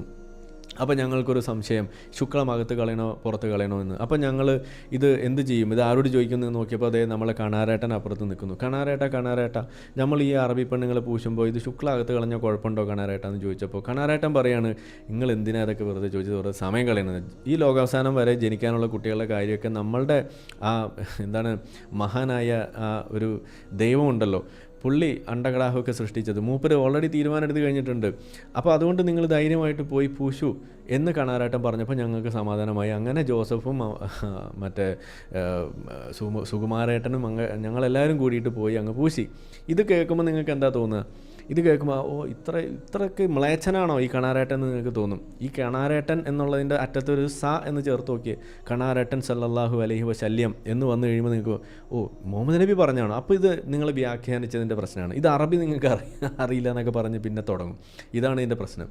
അപ്പോൾ നിങ്ങൾ വിശ്വാസികൾ ഈ ഹദീസുകൾ വായിക്കുമ്പോൾ നിങ്ങൾക്കൊരു സംശയം തോന്നുകയാണ്, ഇത് അറബിയുടെ പ്രശ്നമാണോ, ഇത് വ്യാഖ്യാനത്തിൻ്റെ കുഴപ്പമാണെന്നൊക്കെ തോന്നുമ്പോൾ നിങ്ങൾ ഉടനെ ചെയ്യേണ്ട കാര്യം എന്താണ്? ഡിക്ഷണറി തപ്പി പോവല്ല വേണ്ടത്. നിങ്ങൾ ഉടനെ പേരുകൾ മാറ്റുക. കണാരൻ, സുകുമാരൻ, കുറച്ച് പേരുകൾ നിങ്ങൾ എടുത്തു വെച്ചിട്ട് അങ്ങ് കൂടെ മുസ്ലിങ്ങളെ പേരിടരുത് കേട്ടോ, അത് മുസ്ലിമോ ഫോബിയ ആയിട്ട് മാറും. പകരം നിങ്ങൾക്ക് ഹിന്ദു ഫോബിയയും ക്രിസ്ത്യാനിയോ ഫോബിയോ ഒക്കെ ആയാൽ കുഴപ്പമൊന്നുമില്ല, ജൂതിയോ ഫോബിയ ആയാലും കുഴപ്പമില്ല. അപ്പോൾ അതുകൊണ്ട് അതിന് പറ്റിയ പേരൊക്കെ ഇടുക. എന്നിട്ട് നിങ്ങൾ ആ ഹദീസ് ഒന്ന് രണ്ടാമത് വായിച്ചാൽ മതി. ഇപ്പോൾ നമ്മൾ കാണിച്ച ഇതൊരു എക്സസൈസ് ആയിട്ട് നിങ്ങൾക്ക് എടുക്കാം. കാര്യങ്ങൾ വ്യക്തമാകും, സ്പഷ്ടമായി മാറും എന്നാണ് എനിക്ക് പറയാനുള്ളത്. അപ്പോൾ അതുകൊണ്ട് നബിമാരെ മോശമാക്കുന്ന ഹദീസുകൾ ഉണ്ടോ എന്നൊരു ചോദ്യം വെച്ച് കൊടുത്തു കഴിഞ്ഞാൽ ഇസ്ലാമിന് കിട്ടുന്ന പണി എന്തായിരിക്കും എന്നുള്ളതൊന്ന് ആലോചിച്ചാൽ മതി. ഇനി അടുത്തത് കാബ വിഗ്രഹമാണ്. അത് ഒരു ഒന്നൊന്നര ചോദ്യമാണ്. ഒന്നാന്തര വിഗ്രഹമാണ്. അതെന്താണെന്നുള്ളത് അന്വേഷിച്ച് പോയാൽ കുടുങ്ങി. അപ്പോൾ ഇത് ശരി, ഇതാണ് ഇപ്പോൾ അവിടെ നടക്കുന്നത്. ഇത് അതായത് ഇപ്പോൾ തിരുപ്പതി പോയിട്ട് നമ്മൾ അവിടെ എന്താ ചെയ്യുന്നത്? തിരുപ്പതി ഭഗവാനെ അവിടെ സ്മരിക്കുന്നു. അതിൻ്റെ മുന്നിൽ പോയി നിന്നിട്ട് അവിടെ പ്രപഞ്ചനാഥനായ ദൈവത്തെ അവിടെ സ്മരിക്കുന്നു. ഇതല്ലേ അവിടെ സംഭവിക്കുന്നത്. അല്ലാതെ ആ പ്രതിമയുടെ അടുത്ത് പോയിട്ടൊന്നും ചോദിക്കുന്നില്ലല്ലോ. അതിനെ മുൻനിർത്തിയിട്ട് നിങ്ങൾ പല കാര്യങ്ങളും അതിന് മുകളിലുള്ള ആളോട് ചോദിക്കും. ഇത് തന്നെയല്ലേ ഈ കാബയ്ക്ക് നേരെ തിരിഞ്ഞു നിന്നുകൊണ്ട് ചെയ്യുന്നത്. അപ്പോൾ അവിടെ സംഭവിക്കുന്നത് ഉള്ളിൽ ഒരു പ്രതീകം, ഒരു ഡിറക്ഷൻ എന്നുള്ള വണ്ണം അതവിടെ വരികയാണ്. അവിടെ ചെന്ന് അത് ചെയ്യുക എന്നുള്ള രീതിയിൽ അങ്ങോട്ട് തിരിഞ്ഞു നിന്നിട്ട് അത് ചെയ്യുക, അത്രയേ ഉള്ളൂ വ്യത്യാസം. അതിനുശേഷം മുട്ടയടിക്കുന്നു, മൃഗബലി നടത്തുന്നു. ഇതൊക്കെ തന്നെയല്ലേ അപ്പുറത്തെ ആളുകൾ ചെയ്യുന്നത്. മാത്രമല്ല മുഹമ്മദ് നബി ഈ പറയുന്ന ഹജ്ജിൻ്റെ കർമ്മങ്ങൾ ഓരോന്നും എടുത്ത് നോക്കിക്കഴിഞ്ഞാലും അത് അന്നത്തെ പാഗൻ കൾച്ചറിൽ അവിടെ ചെയ്തിരുന്ന സാധനങ്ങളാണിത്. ലബ്ബൈക്ക് അല്ലാഹുമ്മ ലബ്ബൈക്ക് പോലും, ആ പ്രാർത്ഥന പോലും അത് അന്നത്തെ പാഗൻ അറബ്സ് അവർ ഉപയോഗിച്ചിരുന്ന പ്രാർത്ഥനയാണ്. കാരണം അവരുടെയും ദൈവം അള്ളാഹു തന്നെയായിരുന്നു ഈ കാര്യത്തിൽ. പക്ഷേ അതിനോടൊപ്പം വേറെയും കുറേ ചില ആളുകൾ ഉണ്ടായിരുന്നു എന്ന് മാത്രം. മുഹമ്മദ് നബി അതിൽ അള്ളാഹുവിനെ മാത്രം അങ്ങോട്ട് ചൂണ്ടിയെടുത്തു. അതാണ് ഉണ്ടായത്. അപ്പോൾ മാഷിൻ്റെ വിമർശനങ്ങൾക്കുള്ള മറുപടി എന്നൊക്കെ പറഞ്ഞിട്ട് MM അക്ബർ പറഞ്ഞു വെക്കുന്ന കാര്യം സത്യത്തിൽ മൂട്ടിൽ വെക്കുന്ന വെടിയായിട്ട് മാറുകയാണ്. ഇനി അടുത്തത് പത്തിരി പോലെ പരന്ന ഭൂമി, അതാണ് ഖുറാനിലെ ശാസ്ത്രം. വേറെ ഒന്നും പറഞ്ഞിട്ടില്ല. ഇത് അന്വേഷിച്ച് ചെന്നാൽ മതി, കാര്യം തീരുമാനമാവും. കാരണം എന്താണ്, നമ്മളെപ്പോഴും പറയാറുണ്ട് ഈ ഖുറാനിലെ ശാസ്ത്രം, ഈ പരന്ന ഭൂമി അത് പരന്നതാണ് എന്നുള്ള ആ വാദം, ആ എഴുതി വെച്ച സാധനമൊക്കെ ഇവർ ഉരുട്ടി ഒരുവിധം എടുക്കും. പക്ഷേ പ്രശ്നം എന്താണ്, ഇസ്ലാമിൽ നമ്മളൊരു സിനിമയിൽ പറയാറുണ്ട്, ഒരു ഫോട്ടോ എടുത്ത് ഒരു ക്രൈം സീൻ മാനിപ്പുലേറ്റ് ചെയ്യുമ്പോൾ ആ ഫോട്ടോയിലൊരു ക്ലോക്ക് ഇരിക്കുന്നുണ്ടായിരുന്നു. ആ ക്ലോക്ക് അവിടെ ചതിക്കുന്ന ഒരു സിനിമ നിങ്ങൾക്ക് ഓർമ്മയുണ്ടോ? മമ്മൂട്ടിയാണ് അതിനകത്ത് വക്കീൽ. അപ്പോൾ അതിൽ ഒരു സീനാണ് സൂര്യൻ ചതിക്കില്ല എന്ന് പറഞ്ഞ പോലെ. അത് തന്നെയാണ് ഇസ്ലാമിലും പ്രശ്നം. സൂര്യനാണ് ഇസ്ലാമിനെ ചതിക്കുക. കാരണം എന്താണ്, നമ്മളൊക്കെ സമ്മതിക്കുകയാണ് ഭൂമി ഉരുണ്ടതാണ്, ഒക്കെ നമ്മൾ സമ്മതിക്കുന്നു. ഇവരൊരുവിധം ഉരുട്ടിയതൊക്കെ നമ്മളെടുക്കുക. പക്ഷേ ഇസ്ലാമിൽ നോമ്പിൻ്റെ സമയം പറയുമ്പോൾ അത് സൂര്യനെ വെച്ചിട്ട് പറയുമ്പോൾ എന്താ പറയുന്നത്? സൂര്യ ഉദയം മുതൽ അസ്തമയം വരെ. നമസ്കാരത്തിൻ്റെ സമയം 3 നേരം എന്നൊക്കെ പറയുമ്പോൾ അതിന് വിശദീകരിച്ചുകൊണ്ട് കിതാബുകൾ എഴുതി വെച്ചിരിക്കുന്നത് എന്താണ്? നിഴലിൻ്റെ സമയം, അതിൻ്റെ നീളമൊക്കെ വെച്ചിട്ടാണ് പറയുന്നത്. അപ്പോൾ നമ്മൾ ചോദിക്കുകയാണ്, ഈ സൂര്യൻ ഇല്ലാത്ത സ്ഥലമുണ്ടെന്ന് അള്ളാഹുവിന് അറിയില്ലേ? 3-4 മാസം സൂര്യനില്ലാത്ത അവസ്ഥ ഈ ലോകത്തുണ്ടെന്നും ഈ അള്ളാഹുവിന് അറിയില്ലേ? അപ്പോൾ അങ്ങനെയുള്ള ആളുകൾക്ക് എന്തെങ്കിലും ഒരു എക്സെപ്ഷൻ, അങ്ങനെയുള്ള സ്ഥലങ്ങളിൽ നിങ്ങൾ എന്ത് ചെയ്യണമെന്ന് എവിടെയെങ്കിലും എഴുതി വെച്ചിട്ടുണ്ടോ? അതുമില്ല. അപ്പോൾ ഈ 4 മാസം നിസ്കരിക്കണ്ടേ? അപ്പോൾ ഇതാണ് അവിടെ സൂര്യൻ ഇസ്ലാമിനെ ചതിക്കുന്നത്. അപ്പോൾ ഡയറക്റ്റ്ലി പറഞ്ഞ സാധനം നിങ്ങൾ വളച്ചൊടിച്ച് അതെങ്ങനെയൊക്കെ ഉരുട്ടും പരത്തിയത്. പക്ഷേ അപ്പോഴും ഈ സമയം പറയുന്നിടത്ത്, നോമ്പിൻ്റെ സമയം പറയുന്നിടത്ത്, അതുപോലെ പല പല സമയങ്ങൾ പറയുന്ന സമയങ്ങളിൽ അവിടെ സൂര്യൻ നിങ്ങളെ ചതിക്കും. അവിടെ ഈ ഭൂമി അത് പരന്നതായിട്ടാണ് ഖുറാനിൽ വന്നിരിക്കുന്നത്, ഇസ്ലാം പഠിപ്പിക്കുന്നത് എന്ന് കൃത്യമായിട്ട് പറയും. ഇനി അതും കൂടാതെ തഫ്സീറുകളിൽ ചിലത് പറഞ്ഞിരിക്കുന്നത് എന്താണ്, ഭൂമി പരന്നതാണ്, ഉരുണ്ടതാണെന്ന് ചില തെണ്ടികളൊക്കെ ഇവിടെ പറയുന്നുണ്ട്. അവരെ നമുക്ക് തല്ലിക്കൊല്ലണം എന്നാണ് ചില തഫ്സീറുകൾ അവർ എഴുതി വെച്ചിരിക്കുന്നത്. അപ്പോൾ അതുകൊണ്ട് അത് നമ്മൾ തള്ളിപ്പോവും, അതാണ് അവിടെ സംഭവിക്കുക. അപ്പോൾ അതുകൊണ്ട് ആ ചോദ്യം ഇട്ട് തന്ന എം അക്ബറിന് നന്ദി. ഇനി അടുത്തത്, ശുക്ലത്തിൽ നിന്ന് മാത്രമാണ് കുഞ്ഞുണ്ടാവുന്നത്. അടിപൊളിയാണ്. ഇതും അന്വേഷിച്ച് വന്നു കഴിഞ്ഞാൽ ഈ ഇസ്ലാമിൽ എഴുതി വെച്ചിരിക്കുന്ന ശുക്ലത്തിൻ്റെ കഥ മുഴുവൻ പുറത്തേക്ക് വരും, ശുക്ലം മുഴുവൻ പുറത്തേക്ക് വരും.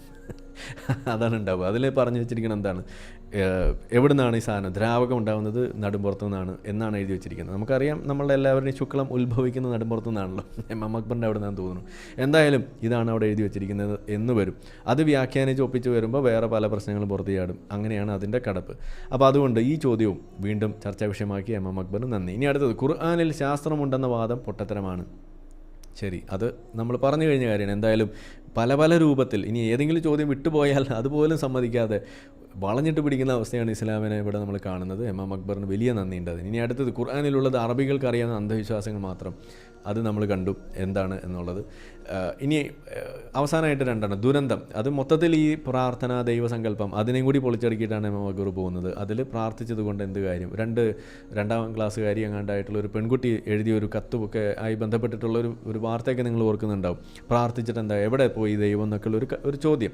അപ്പോൾ അതൊക്കെ വെച്ചിട്ട് ഇവിടെ നമുക്ക് കാണാം ഇതുപോലെയുള്ള പ്രാർത്ഥിച്ചതുകൊണ്ട് എന്താണ് കാര്യം, പ്രാർത്ഥിച്ചുകൊണ്ട് ഒരു മണ്ണാങ്കട്ടയും കാര്യമില്ല എന്നുള്ളത് ഇന്ന് നാട്ടുകാർക്ക് മനസ്സിലാവാൻ ഒരുപാട് വഴികളുള്ളതുകൊണ്ട് ഈ ചോദ്യം ചോദിപ്പിക്കുക മുസ്ലിങ്ങളെ കൊണ്ട് എന്നുള്ളത് വലിയൊരു ദൗത്യം തന്നെയാണ്. അത് വളരെ സിമ്പിളായിട്ട് എം അക്ബർ ചെയ്യുന്നു. ഇനി അടുത്തത്, വയനാട് ദുരന്തം ദൈവം കണ്ണടച്ചിരിക്കുകയാണോ എന്നൊരു ചോദ്യം. ഒരിക്കലും ഒരു വിശ്വാസി ചിന്തിക്കാൻ സാധ്യതയില്ലാത്ത കാര്യമാണ്. പക്ഷേ ഈ ചോദ്യവും അവരിലേക്ക് ഇട്ട് കൊടുക്കുകയാണ്. ഞാനൊന്നും വിശ്വാസീകരിക്കുന്ന സമയത്ത് ഒരിക്കൽ പോലും ഇങ്ങനെ ചിന്തിച്ചിട്ടുണ്ടായിരുന്നില്ല. കാരണം എന്താണ്, ഇതെല്ലാം പരീക്ഷണമാണ്, ഇതെല്ലാം ശിക്ഷയാണ്, ഇതെല്ലാം എന്താണ് സംഭവാമി യു കെ എന്നൊക്കെയാണല്ലോ എല്ലാവരും പറഞ്ഞുകൊണ്ട് നടക്കുക. അതൊക്കെയായിരുന്നു നമ്മൾ പറഞ്ഞുകൊണ്ട് നടന്നത്. ഇത് പഠിച്ചോ എന്തെങ്കിലും കണ്ടു കാണും. പക്ഷേ നമ്മൾ കുറേ കഴിയുമ്പോൾ ചിന്തിക്കുകയാണ്, ഓക്കെ ഇങ്ങനെ ഒരു സാധനം ഉണ്ടല്ലേ. അപ്പോൾ വിശ്വാസികളിലേക്ക് ഈ ചോദ്യം ഇട്ടുകൊടുക്കുന്നു. വലിയ ഗുണമാണ് ഉണ്ടാകാൻ പോകുന്നത്. വലിയ നന്ദിയുണ്ട്. ഇനി അടുത്തതാണ്, ഇബ്നു സീന യുക്തിവാദിയാണോ? ഒന്നാം തരം യുക്തിവാദിയാണെന്ന് മാത്രമല്ല, ദ ലീഡർ ഓഫ് ദ കാഫിർസ് എന്നും കൂടിയാണ് ഇദ്ദേഹം അറിയപ്പെട്ടിരുന്നത് എന്നും കൂടി നമ്മൾ പറഞ്ഞു വെച്ചപ്പോൾ അതിനെ വെളുപ്പിക്കാൻ വേണ്ടിയിട്ട് നടത്തിയൊരു വിഫല ശ്രമമാണ്. ബാക്കിയുള്ളതെല്ലാം നമ്മൾ അവിടെ അന്ന് ഒരു വീഡിയോ നമ്മൾ തന്നെ ചെയ്തു കൊടുത്തിട്ടുണ്ട്.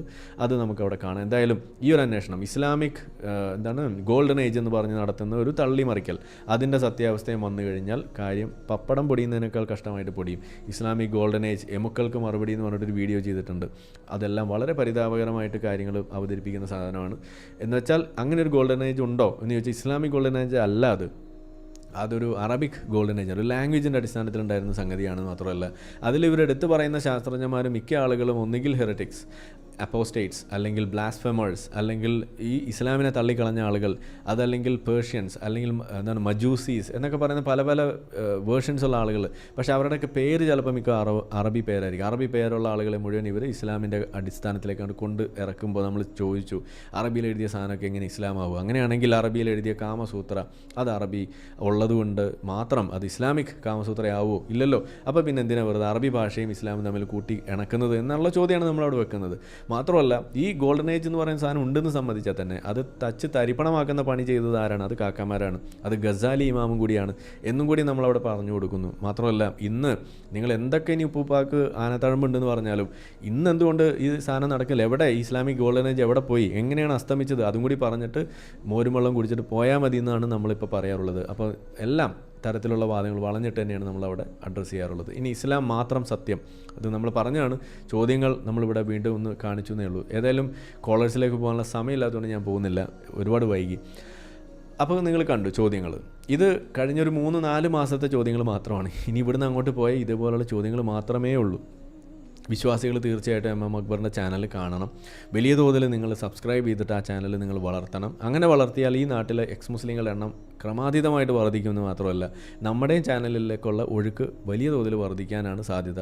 നമുക്ക് കിട്ടുന്ന ഓരോ ദിവസവും കിട്ടുന്ന കോളുകൾ, കോയമാരിപ്പോൾ വിളിക്കുന്നവർ മുഴുവൻ മതം വിട്ടുകൊണ്ടിരിക്കുന്ന ആളുകൾ, വിട്ടുകഴിഞ്ഞ ആളുകൾ, അവരുടെ അനുഭവം പറയാനൊക്കെ എന്ന് പറഞ്ഞാണ് വിളിക്കുന്നത്. കോയമാർ വരും എന്ന പ്രതീക്ഷയിൽ ഞാൻ ഇവിടെ കണ്ണു നട്ടിരിക്കുകയാണ്.